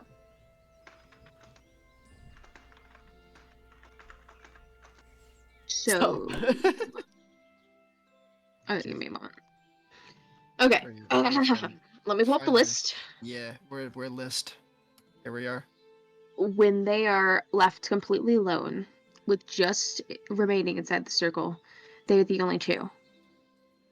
Don't do that. That's weird. No one can hear your screams now. That's even worse. I'm sorry. No. So magic. Let me find it. Okay. Rain is going to clear an area, make sure that everything that is inside the circle is kind of pushed as far outwards. That way they've got a lot of floor space to work. And he'll start pulling out the scrolls, papers, and materials that they need. Talzin, come on. Yep. And Talzin will start doing the same. Kneeling on the ground, Rain will kind of scatter everything out, and he'll place his book down as well. Okay, so we both use different means to do this. Do you want to just go for your way on one end of the pile? I'll go my way, and then we can just, when we meet in the middle or whatnot, we can just switch to the other end. Okay. That works. Talzin will pull out a small knife, kind of dig it into his finger a bit, and let a couple drops of blood go into the ink he has, and then bandages it back up, and then gets his whatever. Hey, weird question. Yeah? Can I have some of that? Of my blood or of the blood ink? 'Cause Well, I'm not opposed to just bleeding into a vial for you. just if you a little bit want. of your blood. I want to do something. Can I just touch it real quick? He'll offer a handout. Rain will steal the color of Talzin. That's of his blood or of Talzin? Blood. He's to steal the shade. The shit. Does he So what effect does this have on Talzin's? Because his blood isn't a different color than normal people's blood. I don't know. It's still red. Or You crimson or whatever. you're able to steal the color from the exposed blood, but not all of Yeah, the yeah. blood. Just drain his veins of color. His blood just goes white or some shit. That'd be wild. And Rain will deposit that into his book. of colors and making a little drawing next to it. He'll kind of offer out his book. If you want to put a little bit of it in there, you can. Sure. I'll just kind of like, I guess, like, do a small smear on the page, I guess. Like, not fully understanding what you mean, just like drags his thumb across the page a bit, and then like pulls his hand back, just looks over at me. Rain will nod in approval. Okay. Some of the Why? authentic source. Nice. Okay. With that being the case, I think it's best if we get started. Mhm. And from there, Rain will start to work in silence. Does Talzin say anything in this time?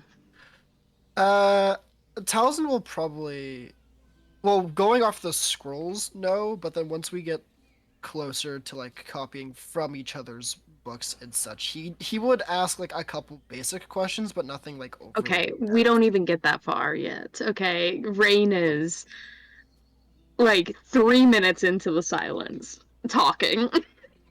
beautiful. He will put down his quill and just roll over sighing. I hate this part of the job. Oh, I mean, fair enough. I guess it can be kind of boring if you don't really enjoy it. Oh, I do enjoy it. It's quite fun. It's like the pursuit of knowledge and all that. Yippee! I do like the doodles and the more Really- creative, artistic side of it. But You're really not the silences. It's how do you?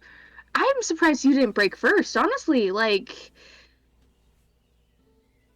what goes on in that head? Uh,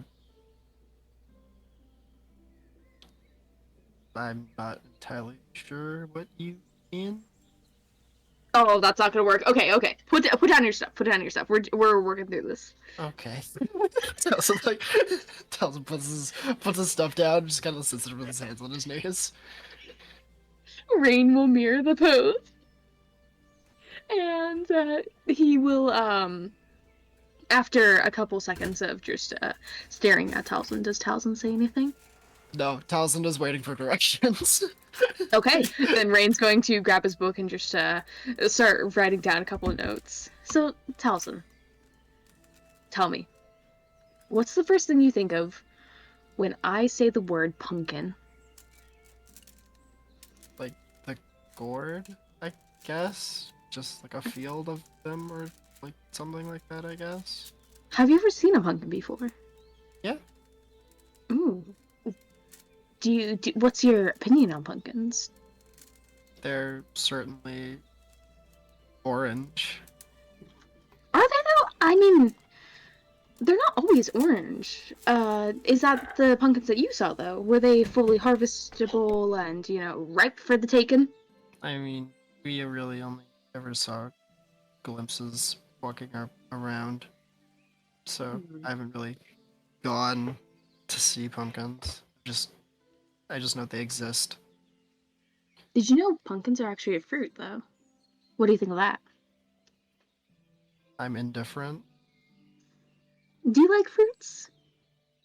I mean, I like food. Food's yummy. Oh, food! We should have some of that bread.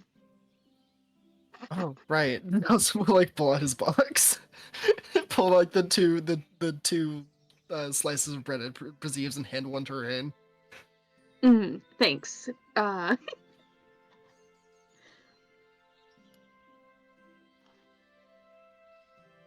Halfway through chewing, Rain will kind of swallow down. Bite and just say, I would offer something to drink, but unfortunately, the only things I have currently on my self is, he'll shake his water skin, blood, and a couple potions.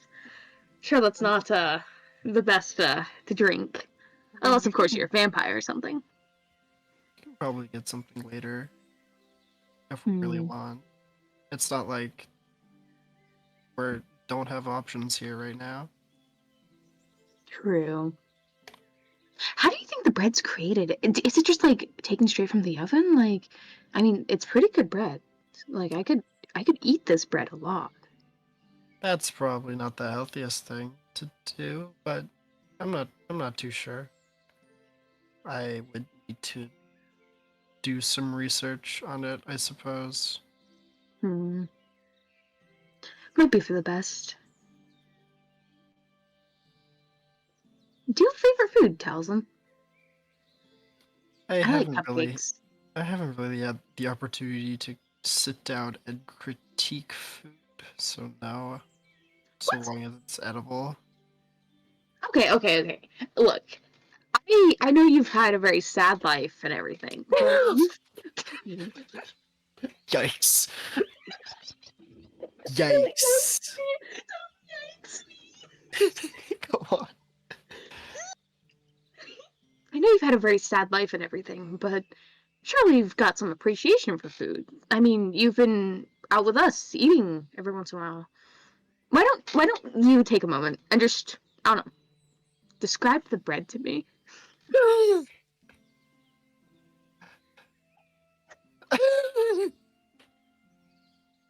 What kind of bread does it produce, Alan?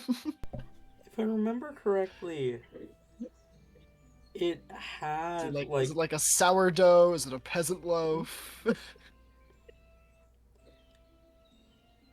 It's a marble bread. I don't know a lot about bread, if I'm gonna be honest. It had Better look that up. better start doing your research. it had some berries in it, Oh, it's Oh, there are funky berries bread. too? I think. It's been a hot minute, and I didn't write down. Is it like a banana bread? I guess, but like with other berries, more typical berries than bananas. Interesting. That's kind of the vibe. Hell yeah, banana bread with other berries. Love that. I think it was good berries specifically. Yeah, that makes sense. Yeah, considering what it does, yeah, it would be banana goodberry get. What the fuck? Words. You got They're gross. You got this. No, I don't. Don't lie to me. Don't sit there and confident. I'm gonna lose it. Oh, you haven't even begun. Did you have it? Yet. Did you have it? No, Tabby, thank you for pointing that out. I really appreciate that. Thank you. Oh, you're welcome. Okay. I don't know. It's bread that comes from a box that is fresh and is tasty. I don't know. Do you particularly like this kind of bread, or would you prefer some of the other kinds of breads that we've had on our journey? This is the only memorable bread I've had. It is a very memorable bread, I will give you that. Do you like eating meats? Are you more of like a veggies and fruits kind of lizard?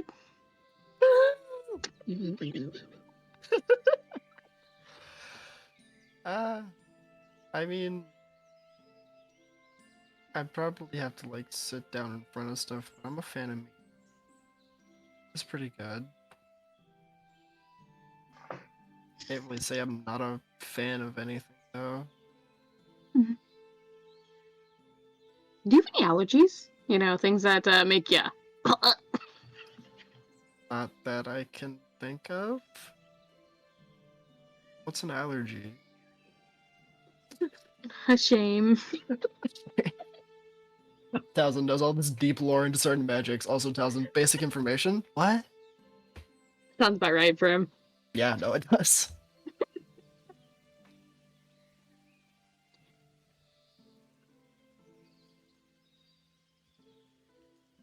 I maybe you can show me some of your favorites sometime. I can see if I could enjoy them as much. Mm-hmm.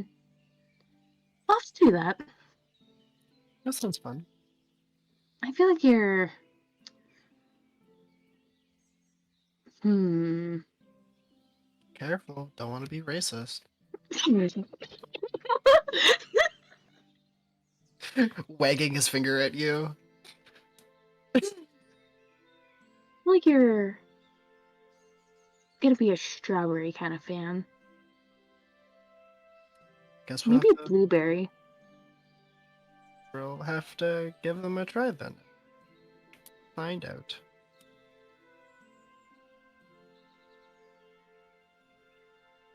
All right. So, anyways, how's your drawing ability? Do you think you are you a talented artist or still getting there? I can draw magic circles. That's about the length of my expertise. Let's expand upon that. Okay. Draw a Yes, flower. Okay. he'll he'll pull out some like random parchment or paper, I guess. I don't know. He just he doesn't really have anything on him. Though I don't Rain know. will offer he'll paper and yeah. equipment if needed. He'll attempt to draw a flower, I suppose.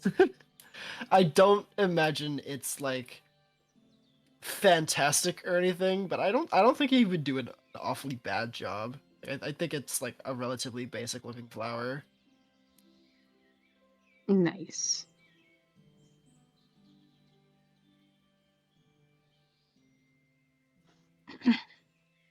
That I don't know. Is that okay? I actually, it's better than I was expecting. So yeah, good What were job. you expecting? To be honest, when I first started drawing flowers, I didn't know what a flower was exactly. Like I'd only seen like the very base, like the leafy part, and then I didn't know they had stems. So it was an experience. It certainly sounds like an experience. Yeah, an experience.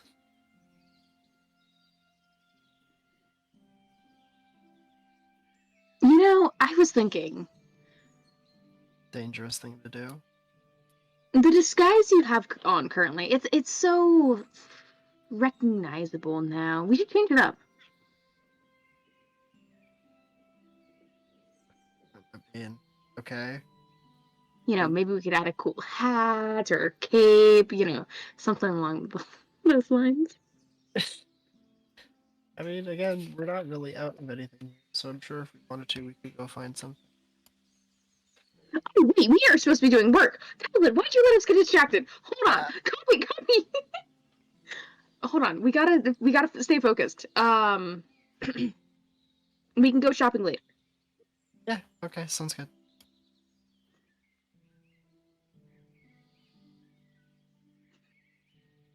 Does Towson just go straight back to work? He just goes straight back to he just goes straight back to work. He's like, we need to get back to work. And I'm like, yep, let's go. He gets right back to it.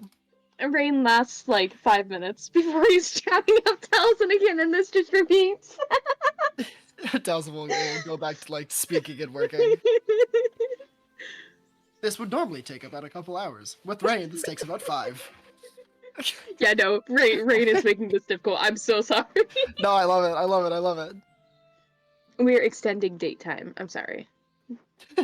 I imagine throughout the time that this takes, some of the conversations that Talzin and Rain, or at least Rain tries to bring up to Talzin, involve like favorite animals, favorite foods, you know, maybe a couple sneaking in a little what's your opinion on APS? You know, what do you think of the political system? They kind of suck, don't they? Towson not knowing anything about politics whatsoever, like,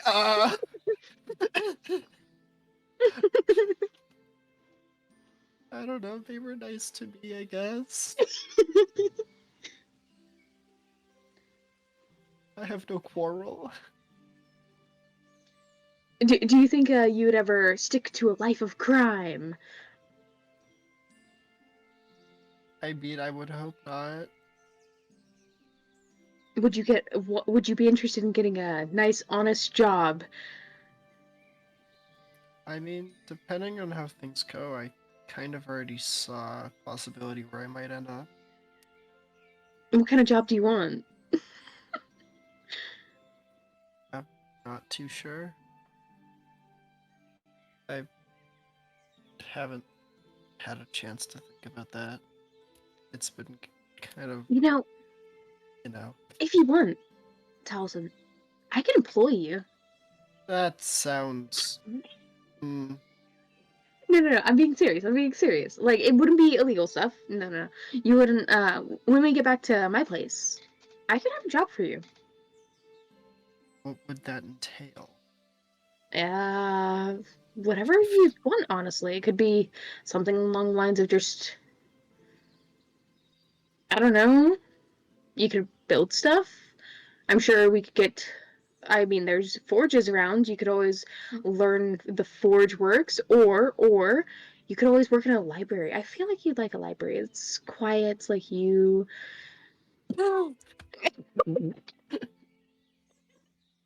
It's quiet and secluded, like you.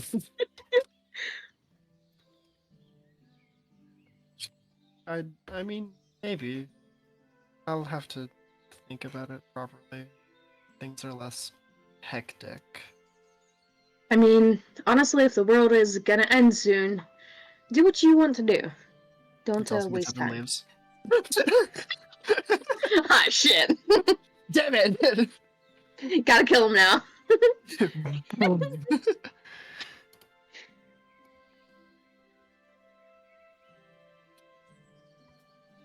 I mean, yeah. Well, it'll be something I have to actually sit down and think about. Library does sound kind of nice, though. My D&D Beyond page is frozen up. Uh-oh. That's not good.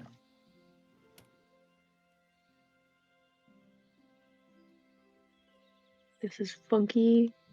It's glitching on me. Okay, I think we're good. So I realized I didn't do something last session, guys. Does it level up? I mean, I technically did like Oh, for bump fuck's sake. the level up, yes, but I didn't like choose spells. I didn't choose my feet. Surprise? Not. Yeah.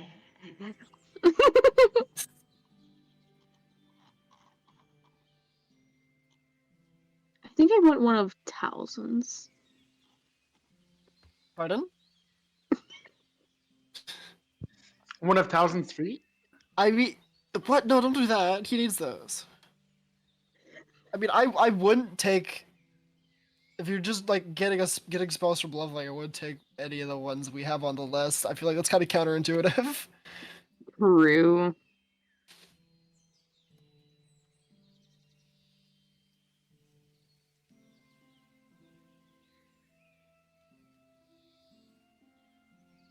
Why are all the feats involving like raising constitution or whatnot sucky? Maybe you should take advice.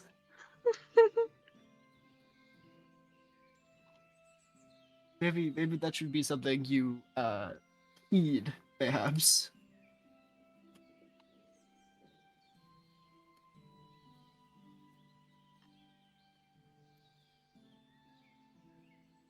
All right. But yeah, conversation goes on and on and on and on and on and on. God, Yes. do we get to claim all those spells? You absolutely did. You bought all the paper and ink for it, right? Yeah, we did. Then We had a whole thing about it. Absolutely. Bought the bag yes. of holding, bought Yes, I remember. the boots. Yeah, you both can go ahead and add all those spells on there then. Yippee! Meanwhile, Hellebore and Heli, the two of you make your way towards the edge of APS Island. There is no sand at the beach. It's a smooth white stone that comes right up to the shoreline. But it is, in of itself, a very beautiful sight. The water lapping at the curved stone shores as the island floats atop the surface of the ocean, of the Cliffberg abyss.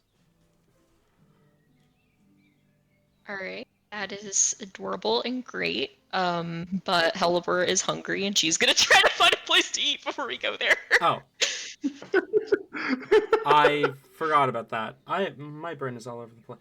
Oh, actually, we're about halfway through session. Let's call break first. Let's do break and then come back to those two. Okay. We'll be back at 5 past the hour. How's that sound? Okay. Alright, see you guys in 15. All right. I'll be back. You guys you can tell that this party are not theater kids because I didn't hear a single thank you 15.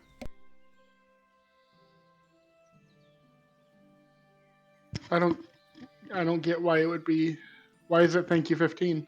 It's a whole It's a thing theater that thing. happened. It's a whole thing that happened at school. We'd be Happens we're calling in break theater. and That's is it just theater that's in just general? how Like, yeah, that's just theater in general. I mean, Oh I right, yes, yeah. I was in theater and I don't remember that. Do Anyway, you ever I'll think be that back. maybe you're crazy?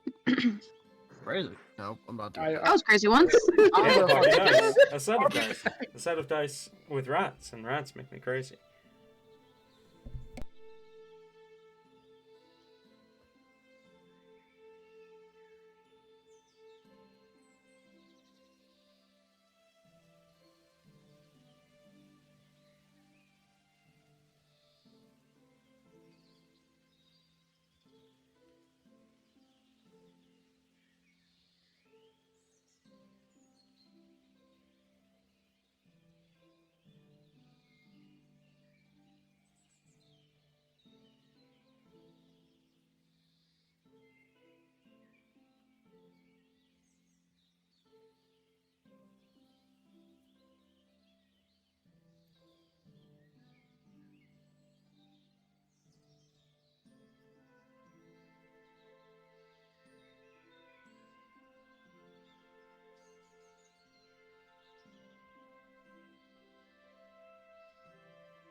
Okay, why are we waiting? Are we ready to go? Come on. Hello. Hey. I assumed you guys would all be here. Wow, I was muted for that. I'm so sad. I was like, I don't know, I've been here this entire time. What the fuck are you talking about? I do not see Tori, and Tate said he's making food, so he might be a minute. You know what's silly? Tori's like silly? the ultimate tabby. Okay.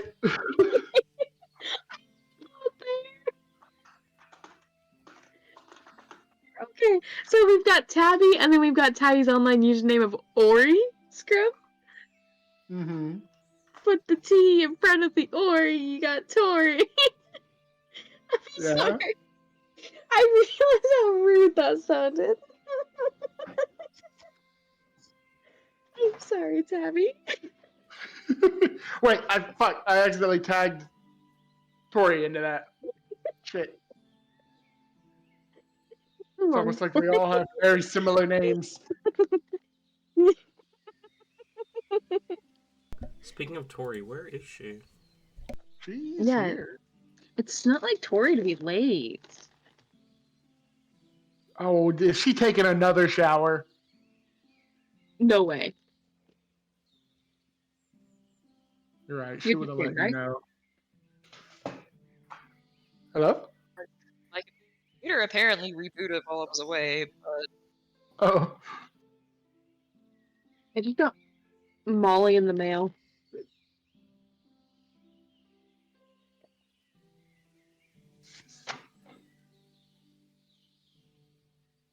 This isn't Molly. All This right. has got to be the second Molly. Well, Tori and Oh, Tabby that- are here. Wait. Okay. I guess we don't need an update here. So, Helly, Hellebore, you two wander off away from wherever it is you're staying. Where do you go?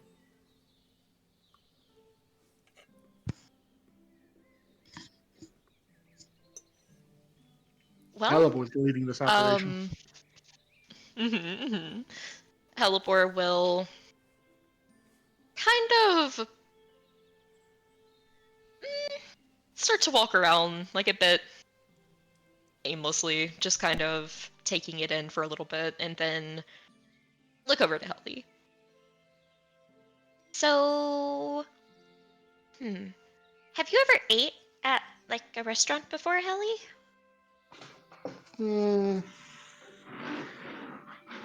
No, I don't think so. Yeah, well, yeah, there's cities in hell, right?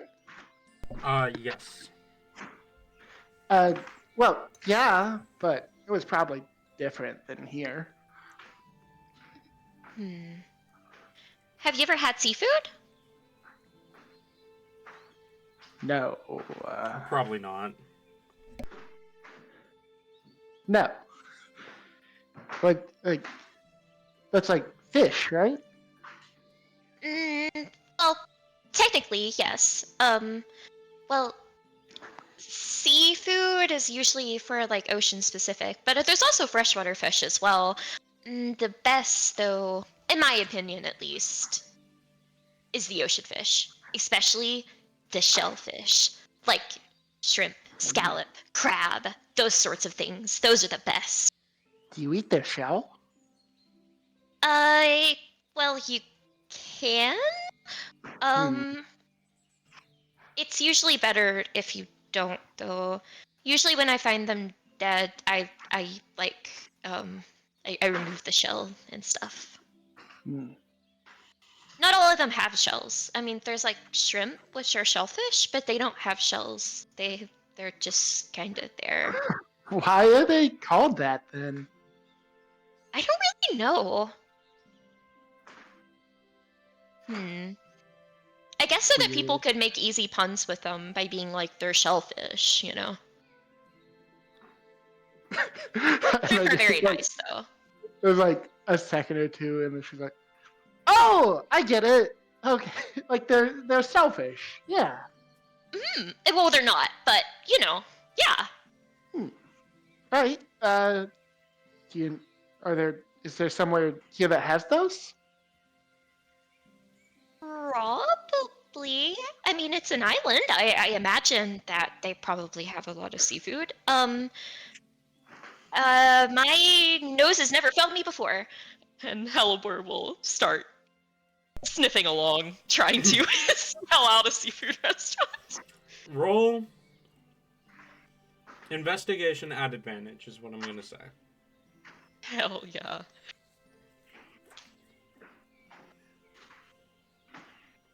You're gonna sniff out that seafood so fast. All right, that is a 19. 19. You wander, keeping your nose high. Excuse me. You wander, keeping your nose high, searching for the scent of seafood. And it doesn't take you long to find a place. A smaller building with the word fish painted onto a wooden sign that hangs off it. But as you step into the building, it is, for the record, pretty near to the ocean. It's like it's among the last line of buildings before you reach the quote-unquote beach. As you enter into the building, you see it's a smaller location. Not, like, tiny by any means, but fairly small. And you're greeted by a younger, gnomish man who smiles and says, "Ah, greetings. How can I help you?" We're hoping for a dinner, for two, for both of us. Ah, I can absolutely get you seated just over here. As he turns and begins to walk off. I assume you two follow? Sure. Mm-hmm. Okay. Seems like the thing to do. You make your way to a table off in one corner. As he gets you seated and says, "I will be right back with the list of our fish and how it can be cooked." His eyes kind of linger on Hellebore for a second before turning and walking off.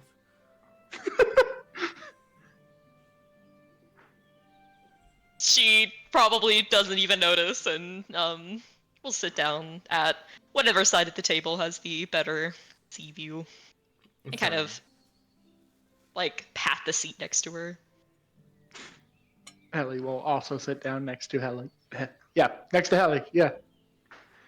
You know what? I'm going with it.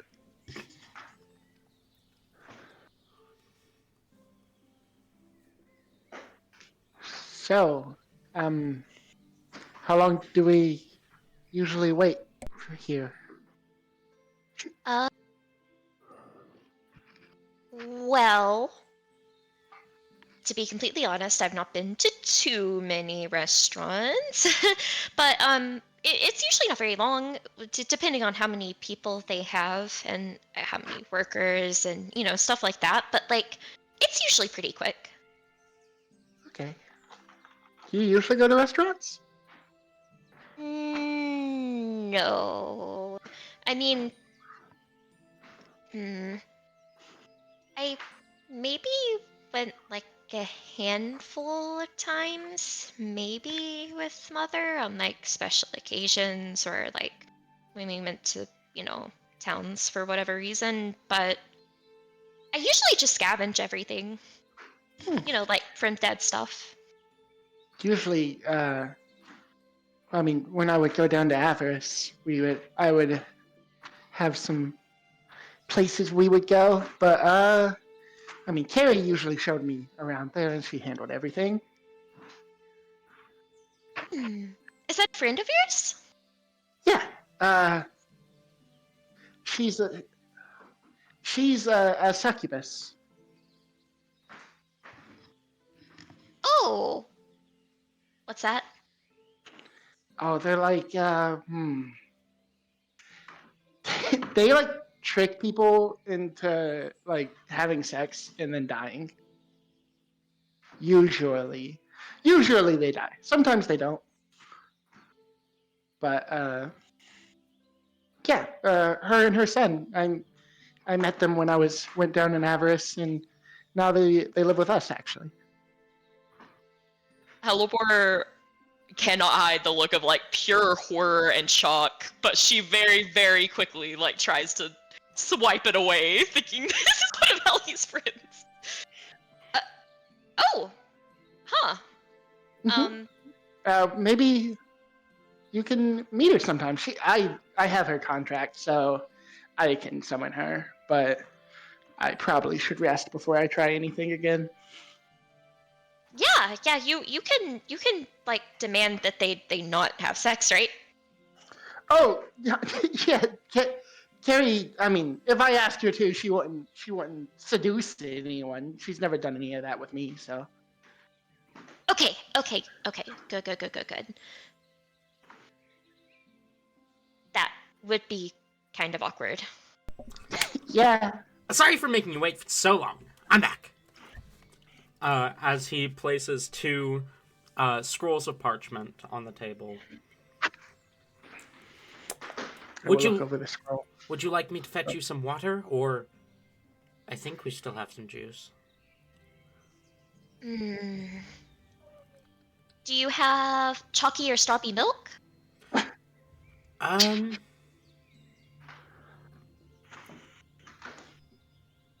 It's not cow's milk. What kind of milk is it? It's good. It basically tastes the same. Okay.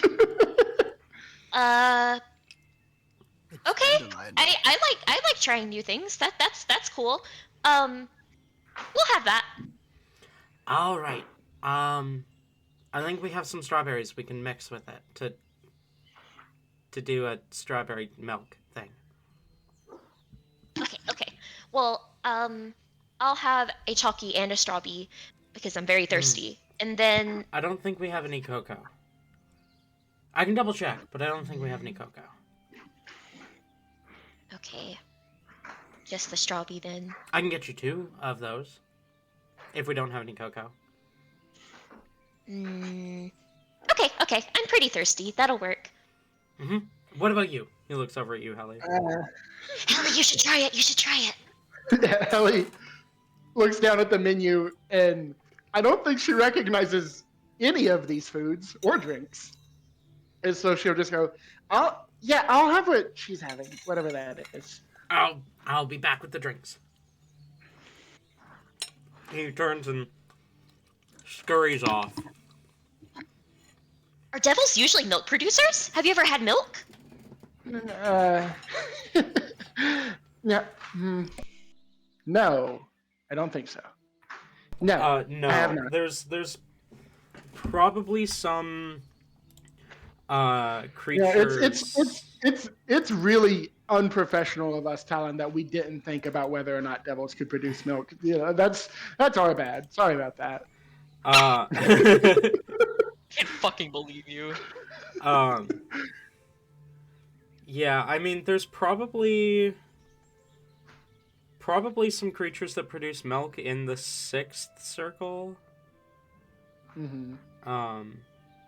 Disregard, if I remember correctly.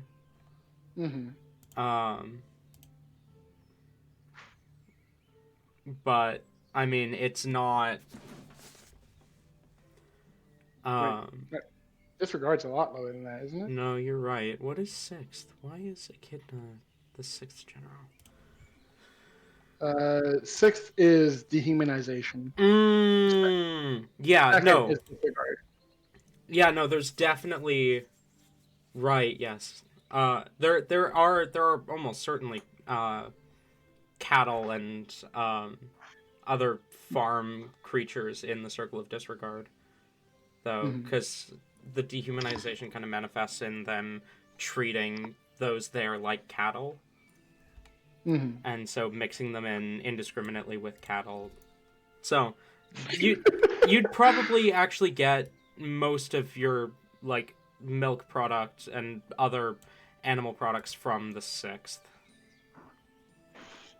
And they're mixed together between like human and animal, so we can't tell the difference. Damn. Okay. I feel like they would specify which is which. Then Helly would say yes, that she's tried it.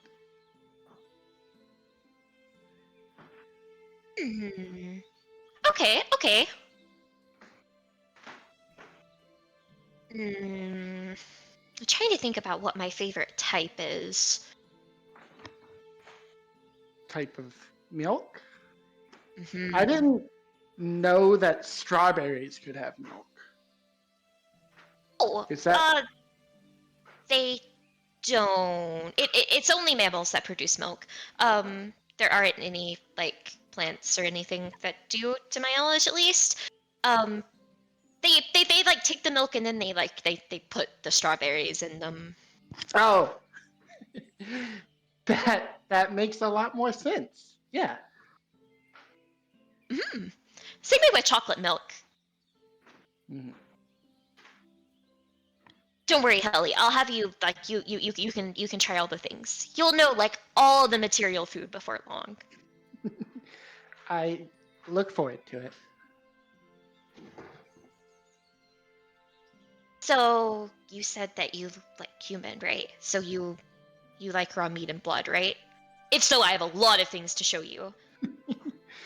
Yeah, sometimes we eat it raw, sometimes we, cook it, but there's a lot of human in hell, especially in the 6th. It kind of goes in hand with the milk stuff.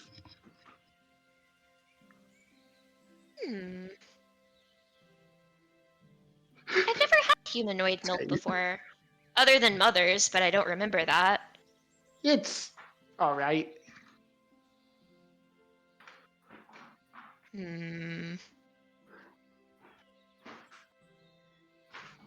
Well, once we get like out into like a proper, forest and stuff, we can totally go scavenge together. It's amazing. You just have to make sure that like it hasn't already been claimed or anything, because then it's rude. I mean, unless you ask if you can eat with them, and then like if it's too old, then like a lot of times like the worms that got into it, and like of course it's still edible, but like the worms come first. It seems like it's hard. I mean, my mom's told me I would have to eat when I was here, but I'm not used to needing to eat. It seems inconvenient. What if you can't find anything? Wait. What do devils and angels usually eat? Do they not have to eat? I mean, no, there's like, there's sort of magic in the air that we absorb in hell, at least, and I assume in heaven, but it's not as much here, so I'll have to eat. But that's fine. I like eating. Oh, eating's amazing. It's just, what if you can't find anything you like? Do you just die? I've never found that to be a problem. I mean, usually people can find something they like, and if they don't, I guess that's kind of just too bad. I mean, also, whenever you're hungry enough, kind of anything tastes like really good. I wouldn't know. I've never been hungry. Well, you'll never have to be, as long as you're with me, because, like, yeah. The nose.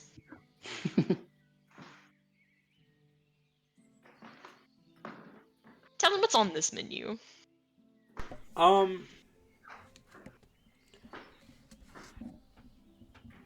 lot of seafood. It's all seafood, actually. It's crazy. Tell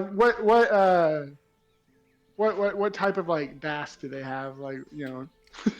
I'm going to. Okay, first of all, the only fish I know anything about is salmon. And second of all, I don't eat seafood.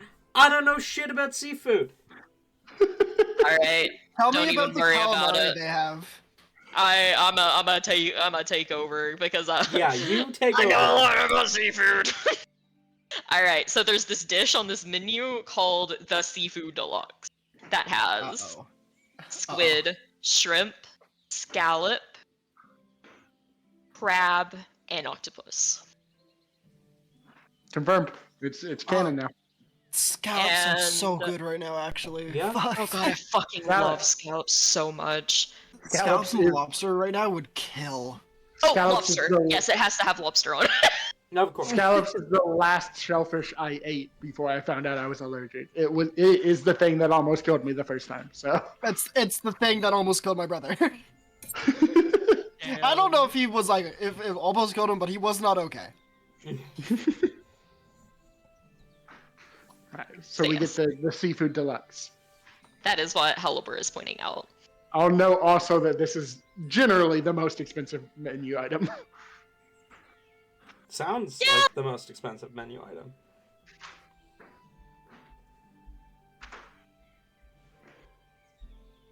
$500 gold for a plate. But we're on APS, where money doesn't exist. I thought, wait, money still exists on APS, right? It's just in the No, it prison. doesn't. I remember it being funky, at the very least.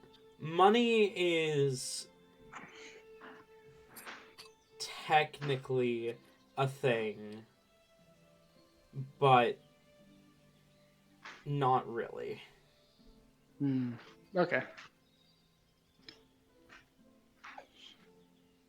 But we order the food. Okay. You order the food, and so the gnomish man comes back and have you decided what you would like to eat? Yes. I, at least, and I'm pretty sure, Helly, you decided as well, we're both gonna have the Seafood Deluxe. 2 seafood deluxes. Mm-hmm. All right, we'll go get that for you. Thank you. He turns and walks off. Just before your conversation continues, you do hear the door open.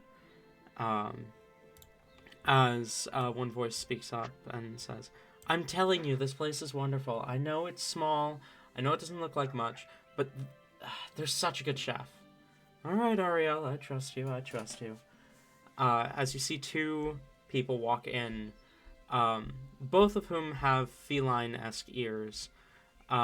One's got kind of shoulder-length blue hair, while the other's got longer white hair done up in like a loose ponytail.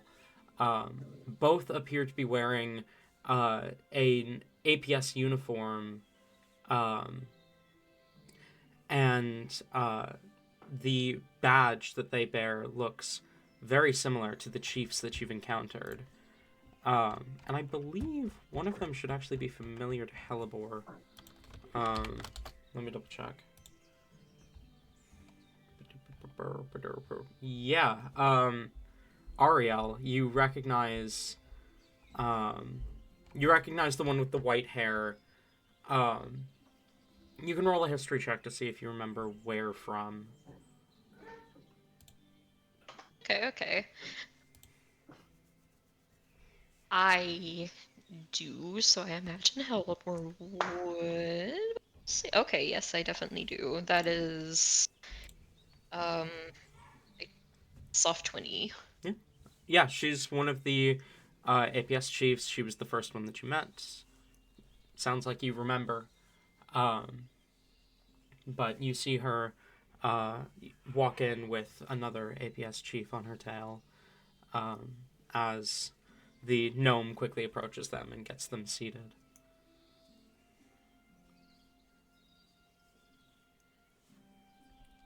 All right. Helly doesn't know the significance of either of those people. So she's just gonna say, so the ocean, right? You wanted to go swimming? Is what we're wearing okay for that? Should we get new clothes? It takes Elibor like a moment to respond. She definitely does a double take, but then thinks, yeah, that there's not really much we can do about this at the moment. Like they'll be here, meeting time, yippee, and returns her attention back to Helly.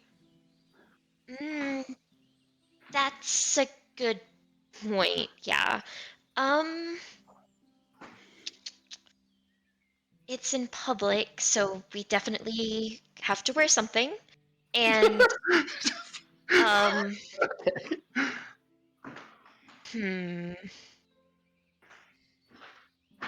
I Surely guess we like have someone around here that we can buy clothes from, right? We can ask the gnome guy. yeah, we can ask. I think like people in cities usually have like swimwear, that's what they call it. So we could probably see if they have some of that.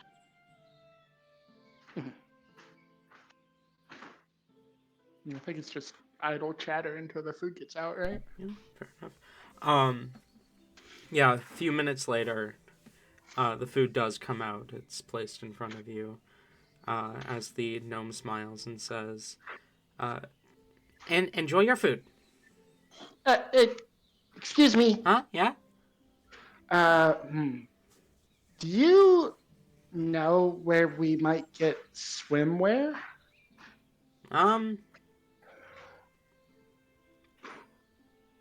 I mean,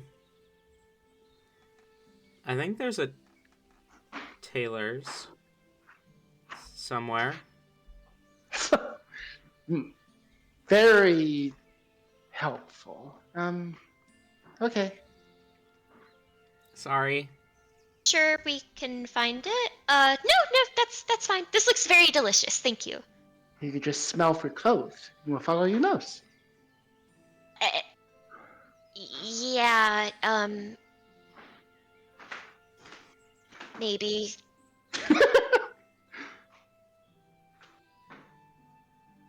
Anyway, food. The food is brought Helibor will absolutely begin to dig in, absolutely showing no table manners whatsoever. She doesn't use silverware, literally can't. So she just like puts her face down, eats like dog style, like straight from the thing, like just chews right through any like crab shells or anything like that. Chews extremely loud, like lip smacking.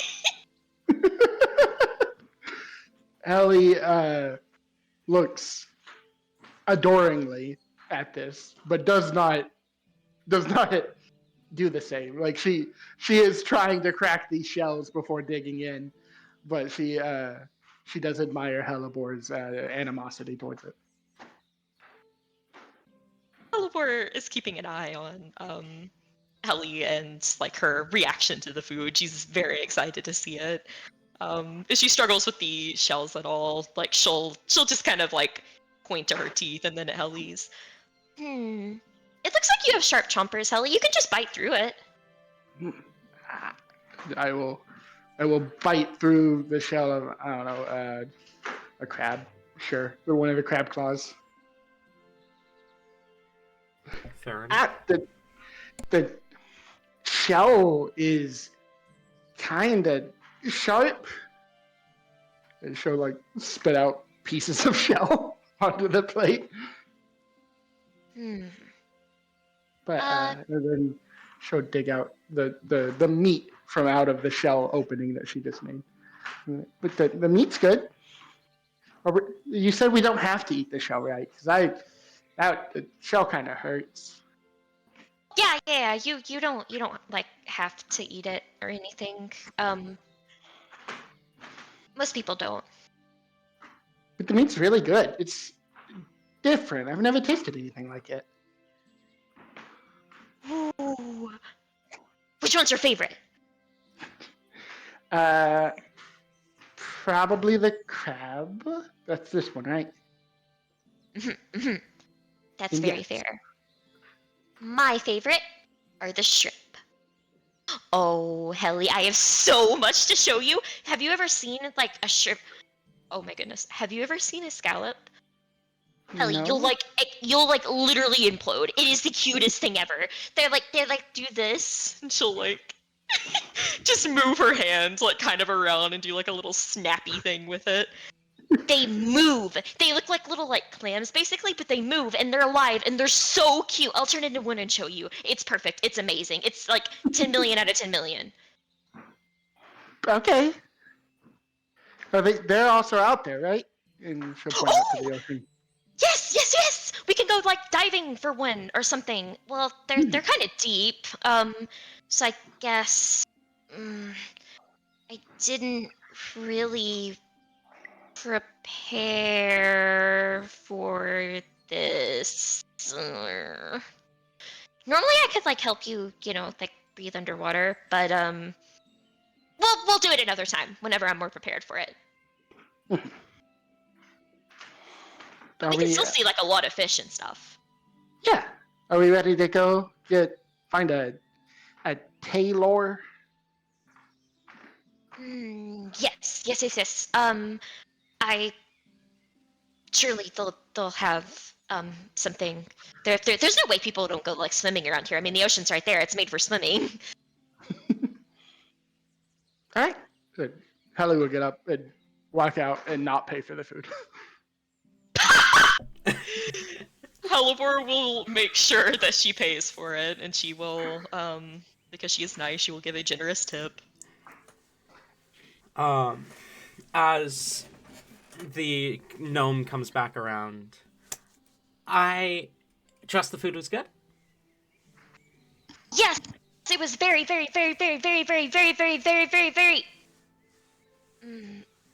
Two more. Very good.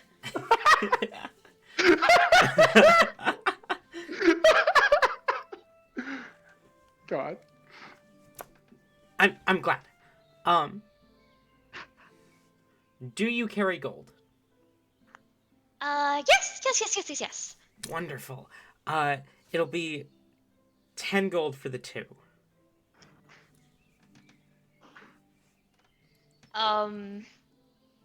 Halibor will hand over. God damn it. Halibor's bad with money just because she's too fucking generous. She'll hand over 15. Your generosity is greatly appreciated. Have a wonderful day. Yes.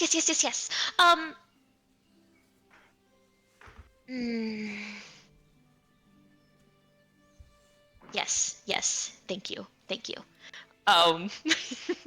But I decide mid-sentence so that I don't want Halibor to say something. she isn't weird about it. She says thank you. Bye. Fair enough.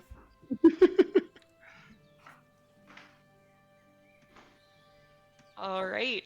Ellie is outside the restaurant, waiting, staring at the sun, directly, no sunglasses. Luckily for Helly, being the granddaughter of the sun, this is not actually harmful for her eyes. Halibor gasps. It's like running over. Helly, you're not supposed to like look directly. Like it's bad for your eyes. What? Well, maybe you're immune. Does it hurt when you look at the sun? Does it hurt? No, why would it hurt? Does it hurt when you look at the sun? It it does for most people. My eyes are particularly sensitive. It like, yeah. I meant to say. What time of day is it? It's probably kind of mid-afternoon, 6-7 p.m. ish. So the sun's starting to go down. Yeah. Okay, perfect. She'll kind of look and ponder. It should be dark pretty soon. That's good. My like fur doesn't do very good in sunlight at all. That's why I have to wear like 50 million layers and stuff. But I'm sure by the time that we, actually buy the stuff and whatever, it will,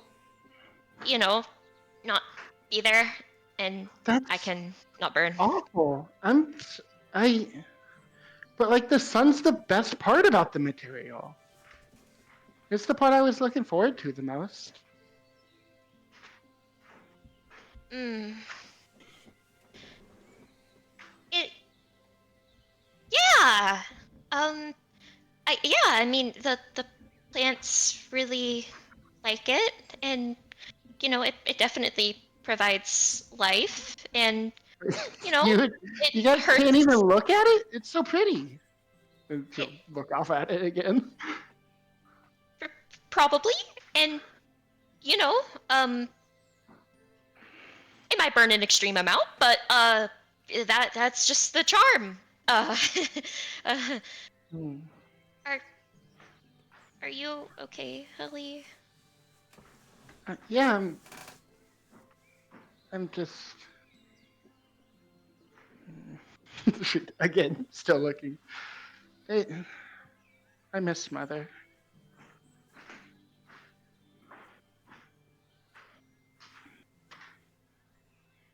Elibor's eyes kind of like tear up a little bit, and she'll kind of give like a little bit of a side hug, like put her head next to Helly's. Um, I agree. Um, I'm I am sorry, really, that I told you because I mean, Hmm. I know that's probably not Hallie great. will put like a finger to Halibor's mouth and say, yeah, tomorrow. We'll get Dee Dee and we'll talk about that tomorrow. It's a secret, right? Well, I wasn't gonna say exactly but yes, um, I am still sorry, though. I do know. I don't want to say I get it because I'm sure it's not exactly the same, but I do. I suppose I kind of know what it's like to, you know, think maybe you have the chance to meet someone that you want to, and then, they're dead. So, yeah, it is Hmm. fucking awful. Hmm. uh, He probably sucked anyway. And yeah. Anyway, we should go swimming. uh, Let's go get clothes. you, Helibor doesn't want to argue or really push that any further, so she just nods. yes, and once the sun is fully down, I can show you the moons. I'm sure that you've never seen them before. I Hmm. I might mean, be a little biased with, me being me, but they are viewable. Like, you can look at them and your eye sockets don't burn out if you're not you. well, maybe my eye sockets burn out when I look at the moon. We'll have to see. Oh, I don't. that is a good point. Maybe mean, you should just like do it in small intervals. they were out when I came here, like when I got here, but I guess I didn't pay too much attention to them.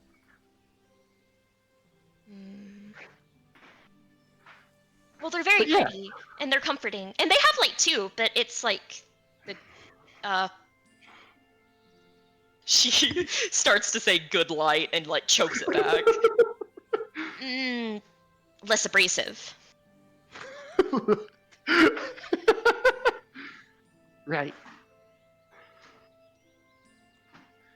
Hey, The sun, I swimsuit. guess, can be pretty intense for people. Yeah. A little bit. I mean, again, the plants really like it though, especially the sunflowers. They sunflower. Hmm? Sunflower. But what about them? Can I call you that?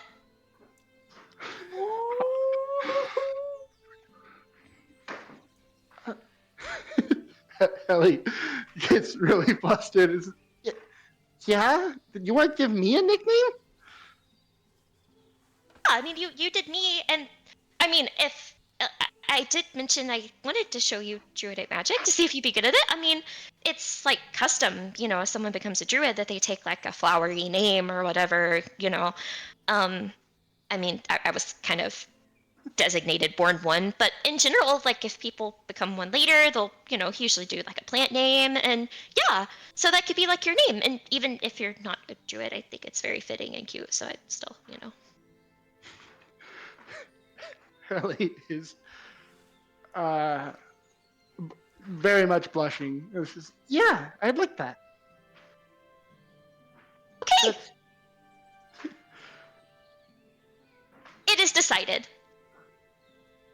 Alrighty, Sunflower, shall we? Yeah, let's go. Alright, Halibur is smelling out those bathing suits. A bit problematic, but okay. It probably takes you a bit longer, but you do manage to find a tailor's. The woman there, an elven woman by the name of Lilithan, Lilithan Lightholm, greets you and assists you in the making of some swimwear and hands it off to you for, we'll say, another 15 gold. Since the discussion of gold now happening in front of Helly, she goes, "Oh, Philly, pay this person." Yes, Mistress Helicia. Philly reaches into his into the servant's pouch that he carries and pulls out 15 gold and hands it to Lilithan. She smiles as she looks down at Philly.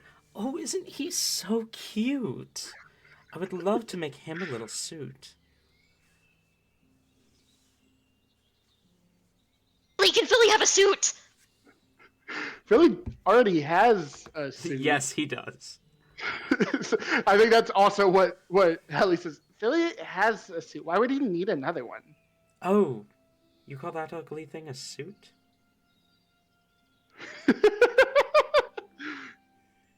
How does Philly feel about that? Philly shows zero reaction. You know what? He really could be spruced up a lot.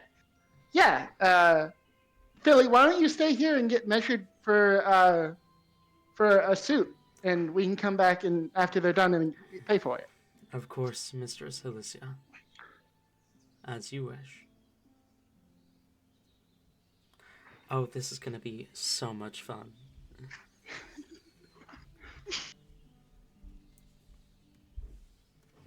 All right. Alright. So we leave Philly there. I guess, 'cause I don't really know if there's anywhere on the way. If they have like a changing room, Helibur will go ahead and go in there and get changed into the swimsuit. Yeah, fair enough. Same with Helly. You guys get changed into your swimwear and make your way back to the edge of the island. As I described earlier, The white stone makes up the shoreline, slightly curved, as it reaches down to the actual surface of the ocean itself. Though there is no sand, you do hear the chirping of of various gulls and birds, and can see some movement in the ocean. What do you do? This is okay. There's no sand. It's like an artificial beach, right? Yes, the whole island is artificial. Of course, but I mean, like, does it like hard drop off into the ocean, or is there like a place where you can stand and still be like? Yeah, you can stand on ground but be in the ocean. It does go a bit into the ocean, probably about 15 feet, and then there's just a drop off.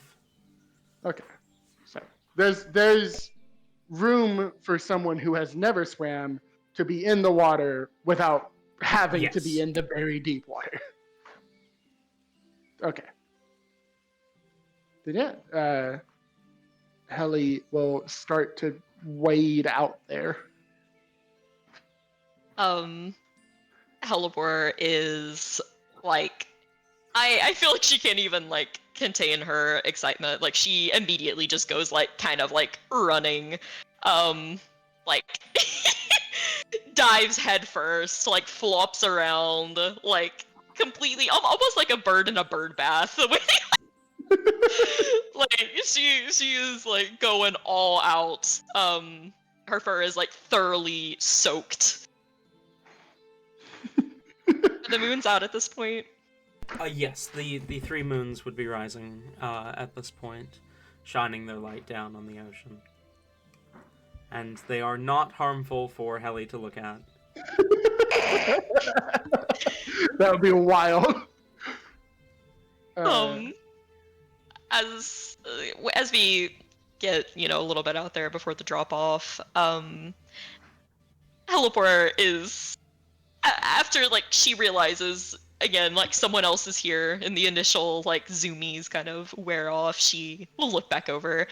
What do you think? What do you think? It's really wet. I think at this point, like, Helly's up to her head, but she hasn't ventured so far as to try to put her head under yet. Fair enough. I think it was actually a big step was getting her wings into the water. Like that, it took a bit for her to gather courage to do that. It also feels weird. Is it supposed to feel like that? Feel like what? I don't know. It's rougher than other water. Oh, the salt. It's very salty. Yeah, I don't know if I like it, but it's weird. I guess maybe the wings do make that kind of awkward. A lot of like birds or things with wings don't swim a whole lot, but maybe like you'll like get used to it, or they'll adapt and they'll be like scaly feather wings. Maybe, yeah. I don't know if that's ever happened to anyone before, but maybe. Sure, I'm sure. But you like the ocean, right? Oh yes, absolutely. I mean, on like the ranking scale of things, I mean, it's not my favorite biome, but like it is definitely up there. I mean, of course, like it can't compare to like, a good forest or whatever, but like it's absolutely a part of nature. So like, like yeah, it's like leagues above like most everything else. Mm-hmm. I mean, I've seen, I've seen people drown, but that's about all we have bodies of water for.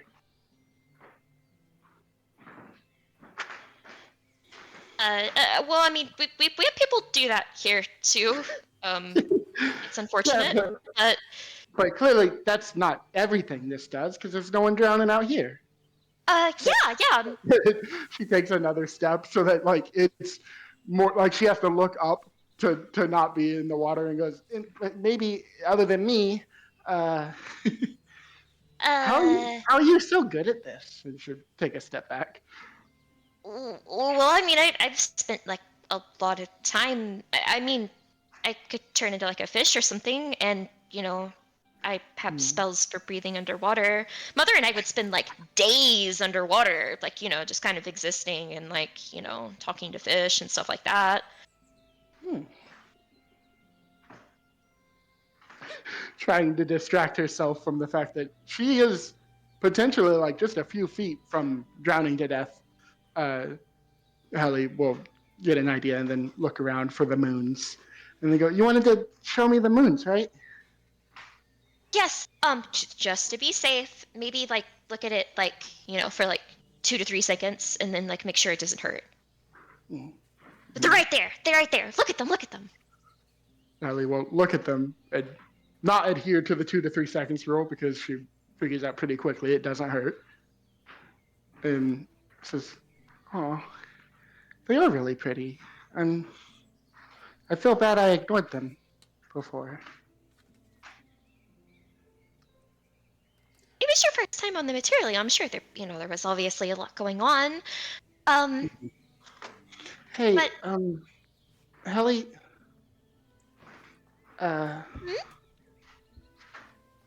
yeah, Hyacinth is like really nice, right? Is there anything between you two? Helleborg tilts her head, obviously not getting it. He said that you were like the best person he's ever met, so yeah.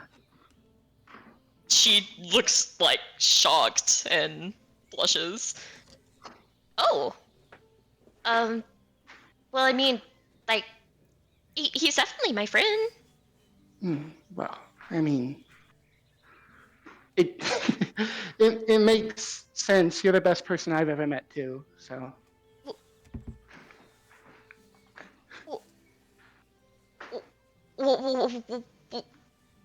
But you've met your parents.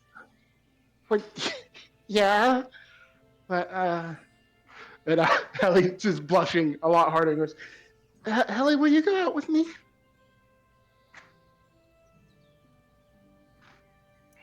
Did I ask that right? Is that how you ask it? I figured. I mean, I should get to you before Hyacinth does, right? God damn it, I'm trying to think about how dumb. I feel like she can't fathom the thought that like she just kind of blank stares, obviously trying to like decode this, and then like looks out to the ocean and kind of like snaps her fingers. Oh, do you want me to like bring you out there? Like go out there? No, Hallie giggles and like steps closer so that like they're like almost touching and goes, "No, I love you and I want to be with you like forever."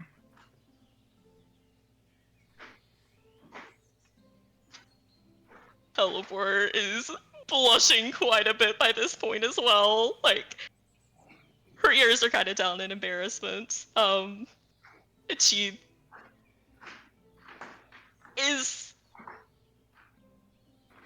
starting to catch on, but there's like a part of like a mental like block that's like, no way, Helleborg, you're not worthy of this. There's no way. She just blinks and tilts her head a little bit. I love you and want to be with you forever too. Do you Forgive me if I'm Hallie just goes for it at this point. Like it's awkward. She's still up to her head and not used to the water, but she does her best to like move in and kiss Helleborg.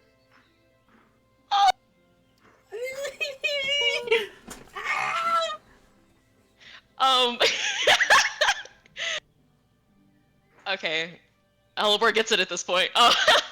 She immediately wraps her arms, like the tentacles, tail, whole 9 yards around Hallie. She definitely freezes at first, like absolute shock. But her body just kind of naturally responds to it pretty quickly, and she will definitely reciprocate and return the kiss. Once they're done, she will just lean back slightly, but I imagine like her forehead is still touching Ellie's, and she just looks into her eyes. Romantically? Yes, romantically, every way. I didn't know that. Well, this is gonna sound rude. I didn't know mortals could be as cool as you. And I, I want you. I want to keep you forever.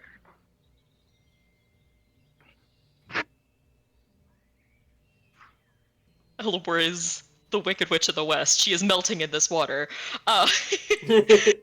She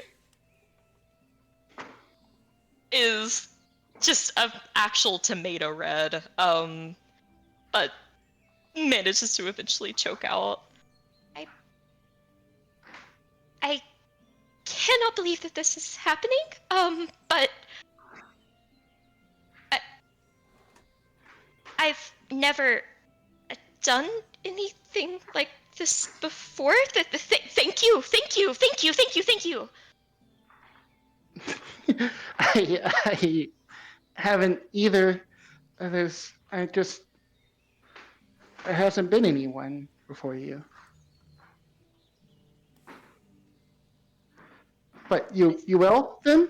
Is that a yes? Yes. Yes, absolutely. It would be my pleasure and honor. Ellie goes in for another kiss then. Helibor will return it. This one probably lasting a bit longer, but she will, once done, she'll lean back again, this time stepping away like just a little bit, and give a huge smile to Helly. I guess in this case you could say it was meant to be. And she's gonna turn into a manta ray.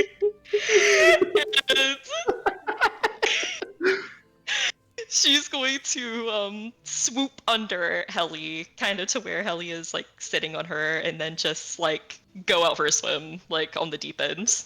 Okay. Ellie holds on tight. Meanwhile, Rain and Talzin, are you two still here?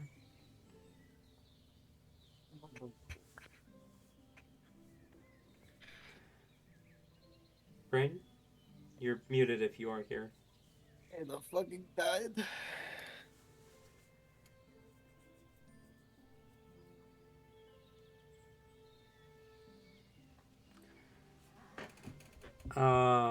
She might have fallen asleep. I wouldn't be too surprised. Yeah, she fell asleep last Thursday during Planar Cosmos. I was gonna ask what you guys do, because, you know, we've just had an hour of Helibor. Sorry. No, that wasn't a bad thing. I just want to try and make sure that we have a balance. we had about an hour of like Rain and Thousand That's bullshit. fair. Like, That's fair. relax. Yeah, I just wanted to make sure that we had a balance, but if Rain's not here, that kind of complicates things. Unless you want to do something after Rain and Talzin are done, just Talzin? Here's what you for a balance. 30 minutes of you narrating what Hyacinth is doing. Oh my god! Hyacinth watching in the distance crying. you get to self RP Hyacinth for half an hour. Go nuts. Go crazy. Everyone get your popcorn. Do you guys actually want that? I don't know. Surely you guys don't actually want that, right? I feel like that's a great place to leave off Helibor for the night, at least. So, I mean, if Tate doesn't have anything else. But The only thing I have like in mind I want to do requires Hellebore. The other thing I can think of that he would want to do on his own, he can't until tomorrow. So I mean, we could have Helibor come back late at night and then have the Helibor Townsend conversation if we wanted to. Yeah, because I 'cause mean, the only other thing I can think of is find familiar, but tells he can't do that until tomorrow. So Fair enough. Yeah, I mean, yeah. I Helly. mean, the rest of their time there is just them like, you know, chilling out. Hellebore like turning into various sea creatures. She'll turn into a scallop at some point. I just want to establish that. Like she's turning into a scallop at some point. But yeah, they'll have their grand time, and then Hellebore will return particularly happy looking. Helly the same way, much happier than when she left. The pair of you make your way back to the room. the dome is probably still up too. Yeah, I'm going to assume that Rain is passed out in the dome. Yeah, Um, probably. rain magicked too hard. Yeah. Passed out. It's also the moons are rising. It is night. Mhm. Mhm. But as the pair of you make your way back to the room, you arrive. The dome is still there. Rain is asleep. Talzin is, I assume, just there quietly. He's there like quietly looking over his new book a bit. Okay. Like just kind of reskimming the things he's already learned and thinking about deeper about the parts where it's like, I've done this though. Why does it say this is impossible? Oh wait, I probably know why. I need Hellebore to get back. Looks up. Oh, Hellebore's back. Yeah. Perfect. Do you two have fun? Yes, so much fun. Hellebore just like blushes and like basically phases out of existence, like doing happy giggles and just can't look at Talzin.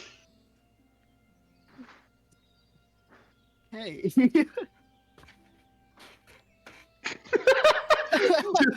the three of them just like there awkwardly.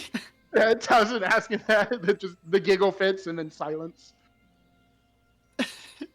Look at us, bunch of antisocial idiots standing in a circle. Wait, yes, we had fun. She showed me a lot of animals. Scallops are really cute. Have you ever seen a scallop, Kelly? I don't think I've seen a living one. Oh, Oh, they're very cute. How they move around, it's really weird. I'll need to show you at some point, Talzin. Please remind me. Also, I just realized that even if they switched back, I imagine Helly's wings are still drenched. Oh, probably. Yeah, like Hellebore is like sopping wet cat right Yeah. now. Drying off? Never. Wet dog? No. Wet cat?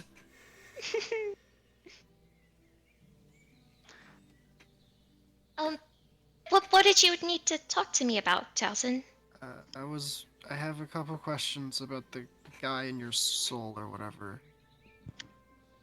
There's a guy in your soul?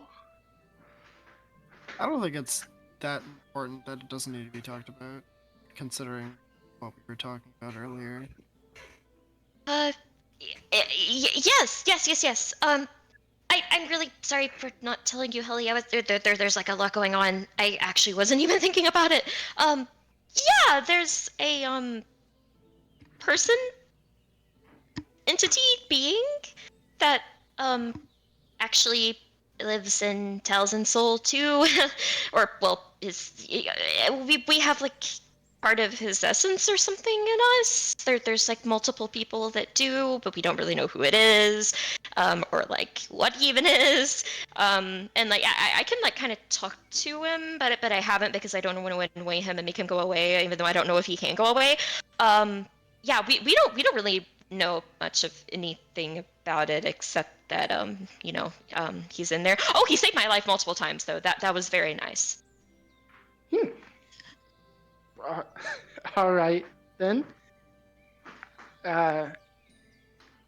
Well, can you talk to him?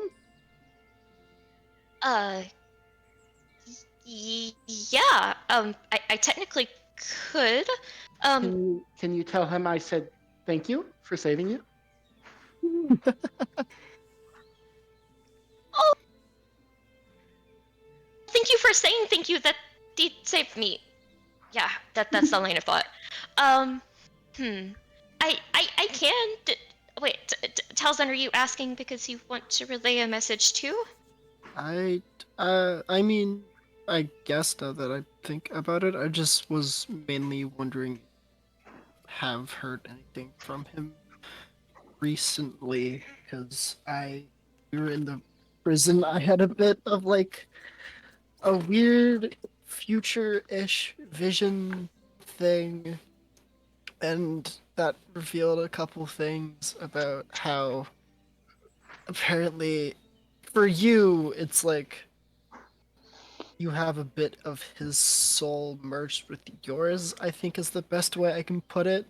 But it seems like in my case, it's more of I have a curse in my blood. That's from him.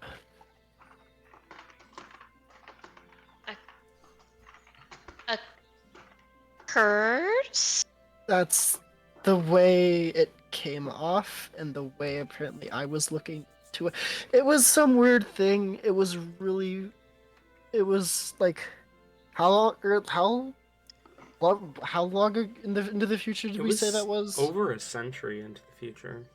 Yeah, it was like a century or something into the future. I don't even know how I lived that long, considering I'm only supposed to be around for another 10, but uh apparently I'd been doing some kind of research on it, and the something I'd found out was it's more of a blood curse than like a soul essence thing in my case.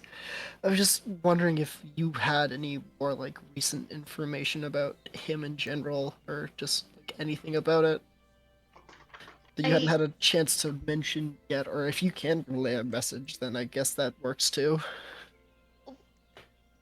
I can definitely try to contact him again. I just haven't because like he was really like evasive and was all like, I'll tell you when it's time, but like didn't say when the time was, and like really weird stuff like that. But wait. You had a dream in the what?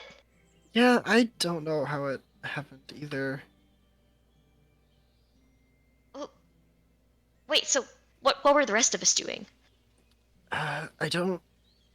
Well, I was in O-line, like the big city over there, and I had like my own laboratory in the main city where I was studying blood or something like that. Um, I think Rain was around. He was like studying to be like he was like learning to be like a court wizard or some shit like that, aspiring something or other. Talon, I forget what the actual thing was. It was something along those lines. Something No, something along those lines. he was training to become a member of the Council of the Archmages. Right, where like Rain was in another room downstairs, and he was in the middle of training to be one of the Archmage councils, which again, I'm surprised he was still around because it was a century into the future. You were still, you and everyone else was like still around and everything. Like, I don't know where you were, but like you were okay. Would it was mentioned that you would come to visit every now and again, but like I didn't really have a chance to look around. Hmm. Did it? Well, I guess there's not really a good way to know, but did it feel like a dream or just a dream? What's the difference between a dream and a dream? Well, um,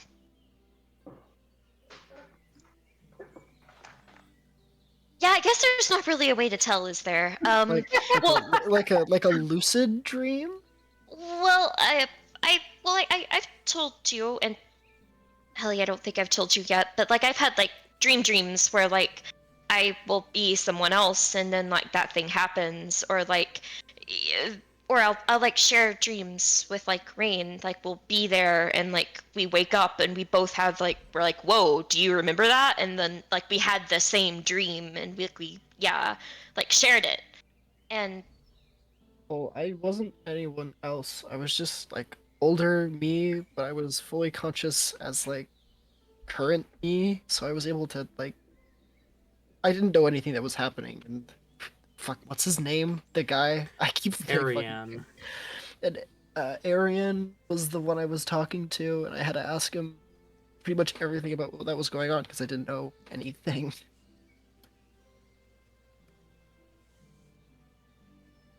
I totally forgot. How do you know him? It seems like you've met before. He is the reason I'm doing magic at all.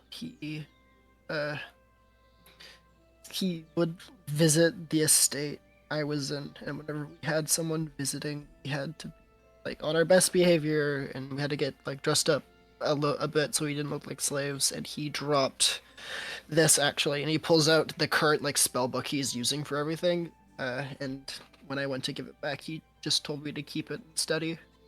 So that's what I did. So he didn't know that you were enslaved, No. right? No, he Okay. didn't.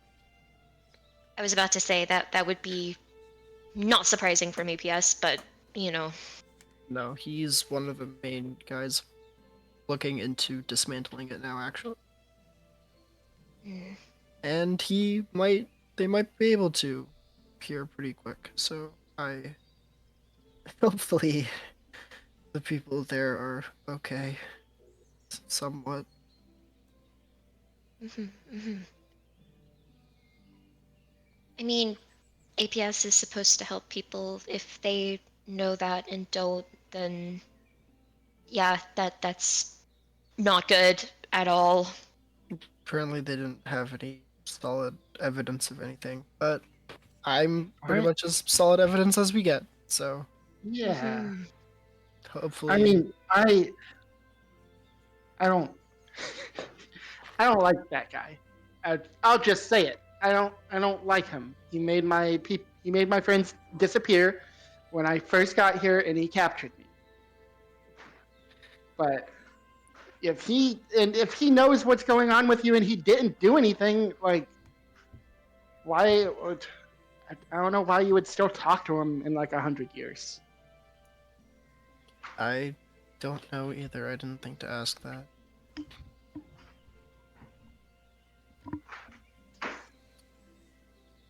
But yeah, I just wanted to know if you had any new info. Mhm. Regardless of if it's a dream or a dream, we still definitely need to ask. You're right. Um, we didn't leave off on a good note. Last time we spoke, he accused me of being strong, and I had to shut that down really fast. But Well, I mean, What? considering all the stuff I've seen you do, I would say that you are, but that's just me. I'd say you're really strong. Elber blushes and she'll give a polite smile, but it's obvious she doesn't believe it. Tassa will like point to the side thing, where it's like, you're figuring out how to frickin' wield that thing. I don't think I could pick that thing up.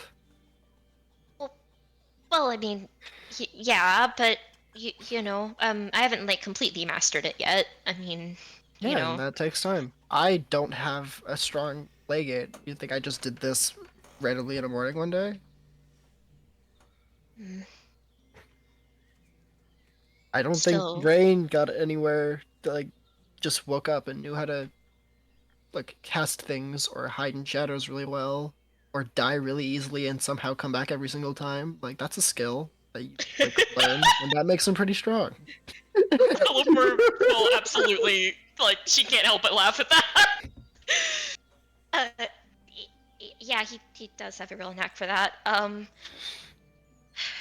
Either way, there's like no way that Dad didn't just like pick up a scythe and be perfect at it immediately. So already not doing good in that department. Anyways, you're right. let's go ahead and. Alright, I will attempt communication. Philipper will speak out loud for this. Excuse me, Zeus, are you there?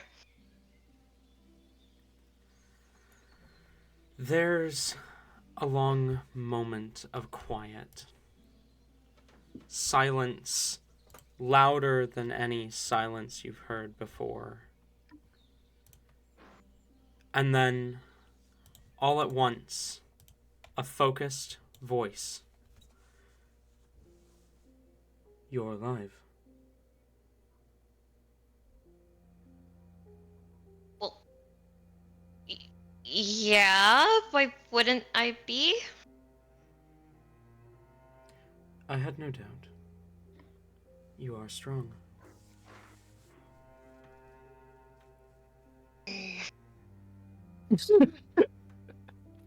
Well, thank you. Can you wait? Okay, I meant to like check something before. Anyways, are you like? Well, I mean, I guess you aren't. You kind of already answered it, but you're not like ever present. Like everything that like I think and feel, you're like there and like you see everything. Are you? No, I am not ever present, nor am I omnipotent.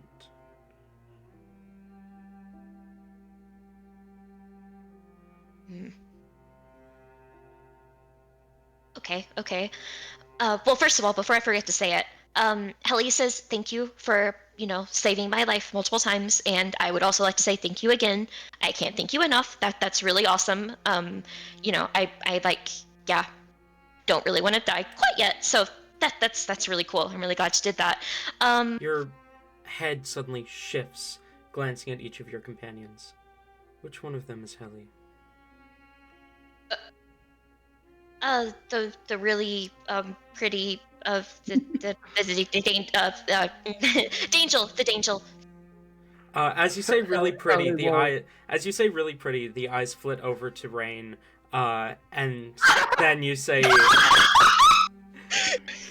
and then you say Dangel, and your eyes flit over to Helly. That's really funny. Pretty? Helly waves. I suppose you can't be completely perfect. Rain is perfect in this bitch's eyes. Are you kidding me? What? That's crazy. Hold on. What? Are you? Nah. I'm not. Nah. I feel like Helly, my god, Helipor, gasps. Wait, what do you mean by that? Why did you What call do you- upon wait. me? What do you say? Hold on. I didn't hear what you said, Talon. Why did you call upon me? Well, first of all, Helly is very pretty. And yeah, you at least like you can't live rent free inside of me and not think that.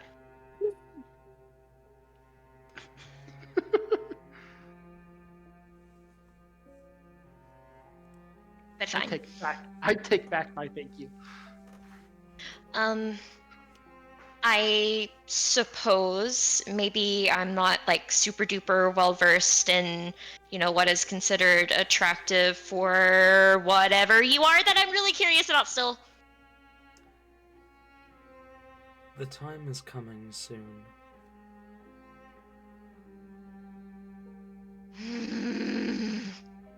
Can you see into the future? Not yet. Oh. Are you powering up? My followers gather every day. What? You have followers? Of course I do. And you are playing your part well.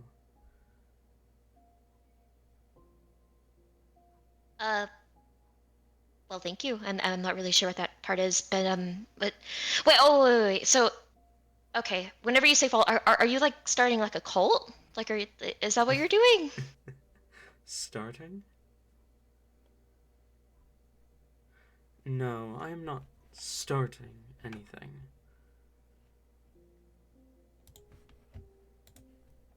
So you had an existing one? My fall from grace was unplanned, but there are still many who know my name. Your name being the thing that you said was not actually your name, but to call you, or your true name, which is... In time, Hellebore. Why did you call upon me? Mm. Okay. Well, Talzin had a question. An inquiry, I suppose. Um, he had a dream, which I know you've shown us a dream before, so maybe it was you, maybe not. But he had like a dream thing where he was like 100 years in the future, and he was like still alive, even though like he shouldn't have been, and he was like researching to like, try to fix some sort of blood curse that was like because of you or something. He was just curious about it. Do you not think that maybe it was that very blessing, not a curse, that allowed him to live so long? I mean, I kind of like assumed it probably was part of that. The curse wasn't my words, that was the words of some other person in the dream or something, but yeah, does it do that? Like have longevity? If I allow it, and gain the power to do so.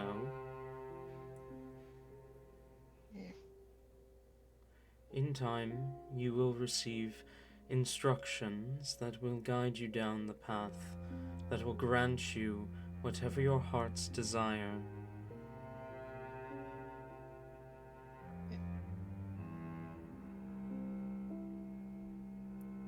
Your friend's survival, your father's return, even your mother's life brought back. Huh? Huh? Oh. Now we're getting some dangerous bullshit. I can offer you many things.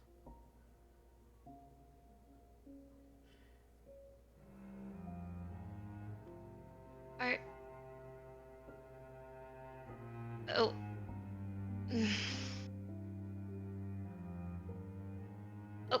Okay.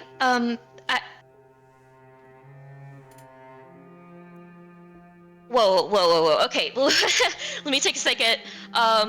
Okay, breathing.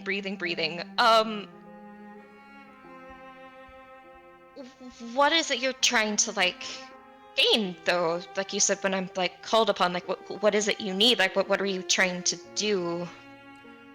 I wish to reclaim what is rightfully mine and was stolen from me centuries ago. What is it that's yours? A kingdom.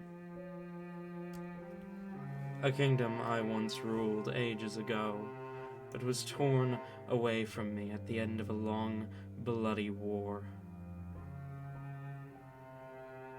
Hmm. Okay. Okay, like I know you said that like you were like, I was all like, wow, like you were like, involved with me looking like a displacer beast or something. Like, how long ago was this? I was shattered. A century and a half. Maybe 3 centuries ago. 2 centuries. It is hard to keep track of time when your being is not physically manifest. Yeah. Okay, so that wasn't actually that long ago. That wait, where was it? It should was it here? Was it the material? My kingdom likely still stands, but I will reclaim it in time.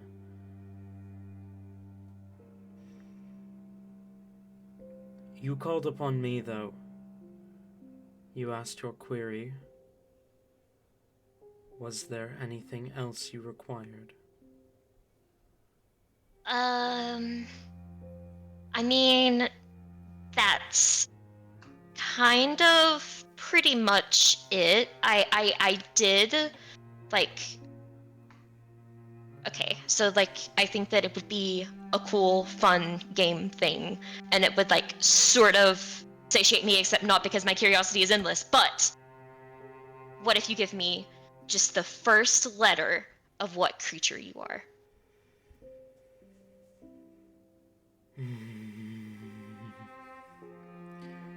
The first letter.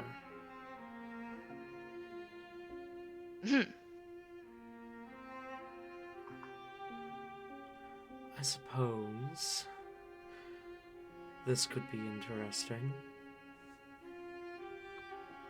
The first letter is D.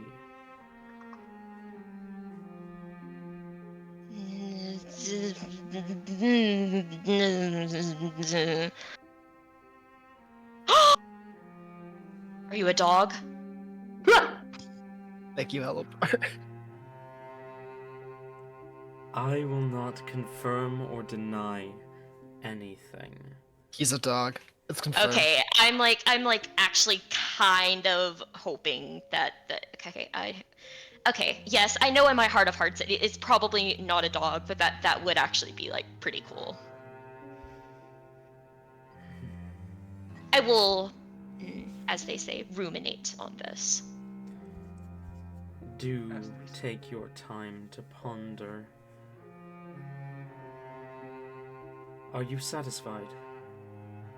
I have business to return to when we are done here. Yes, but I did just want to say, yeah, definitely,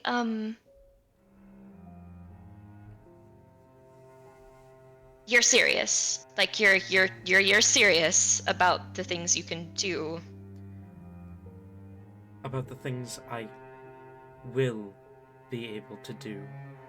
If I am able to manifest physically again. Rain's immortality that he seeks. Your mother's life. Your father returned to you.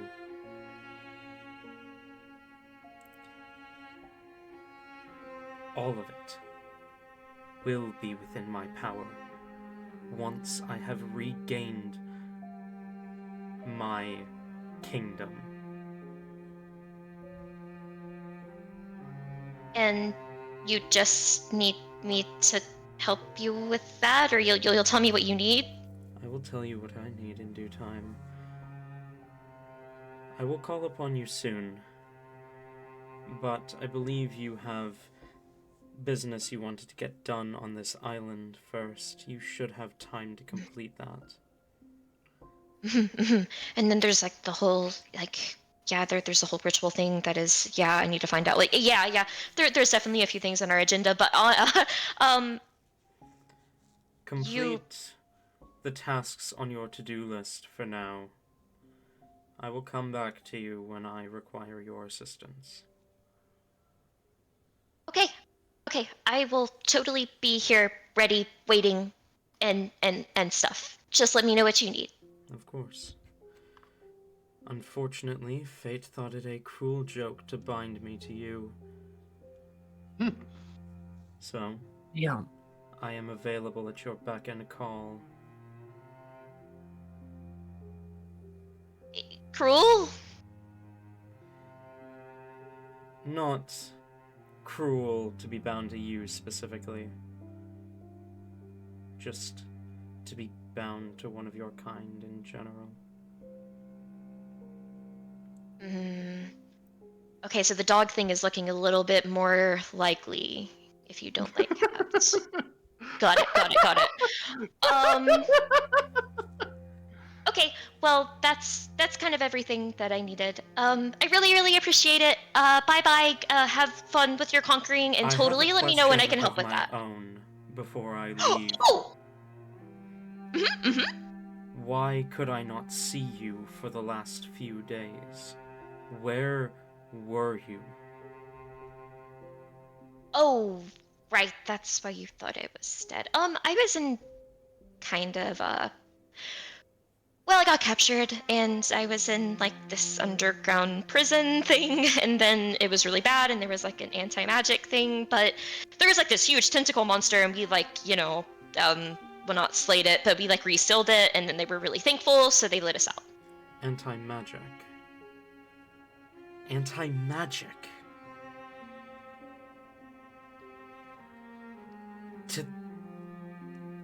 Anti-magic.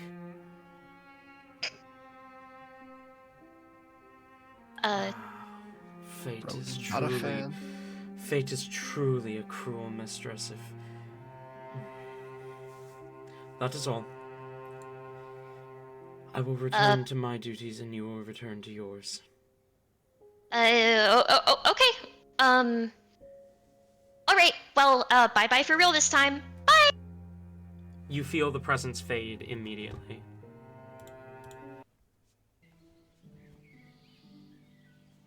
All right. And with that, that's where we're going to end tonight's session. Thank you all for coming, both viewers and players, and I look forward to seeing you all next week. I am probably going to change this title for the YouTube upload because I'm realizing I'm pretty sure I used this title back when you guys returned from the Underdark. I was thinking that, actually, yeah. I was not really using my brain when I picked the title for Twitch, though, so that's... Anyway, thank you all for coming, both viewers and players, and I will see you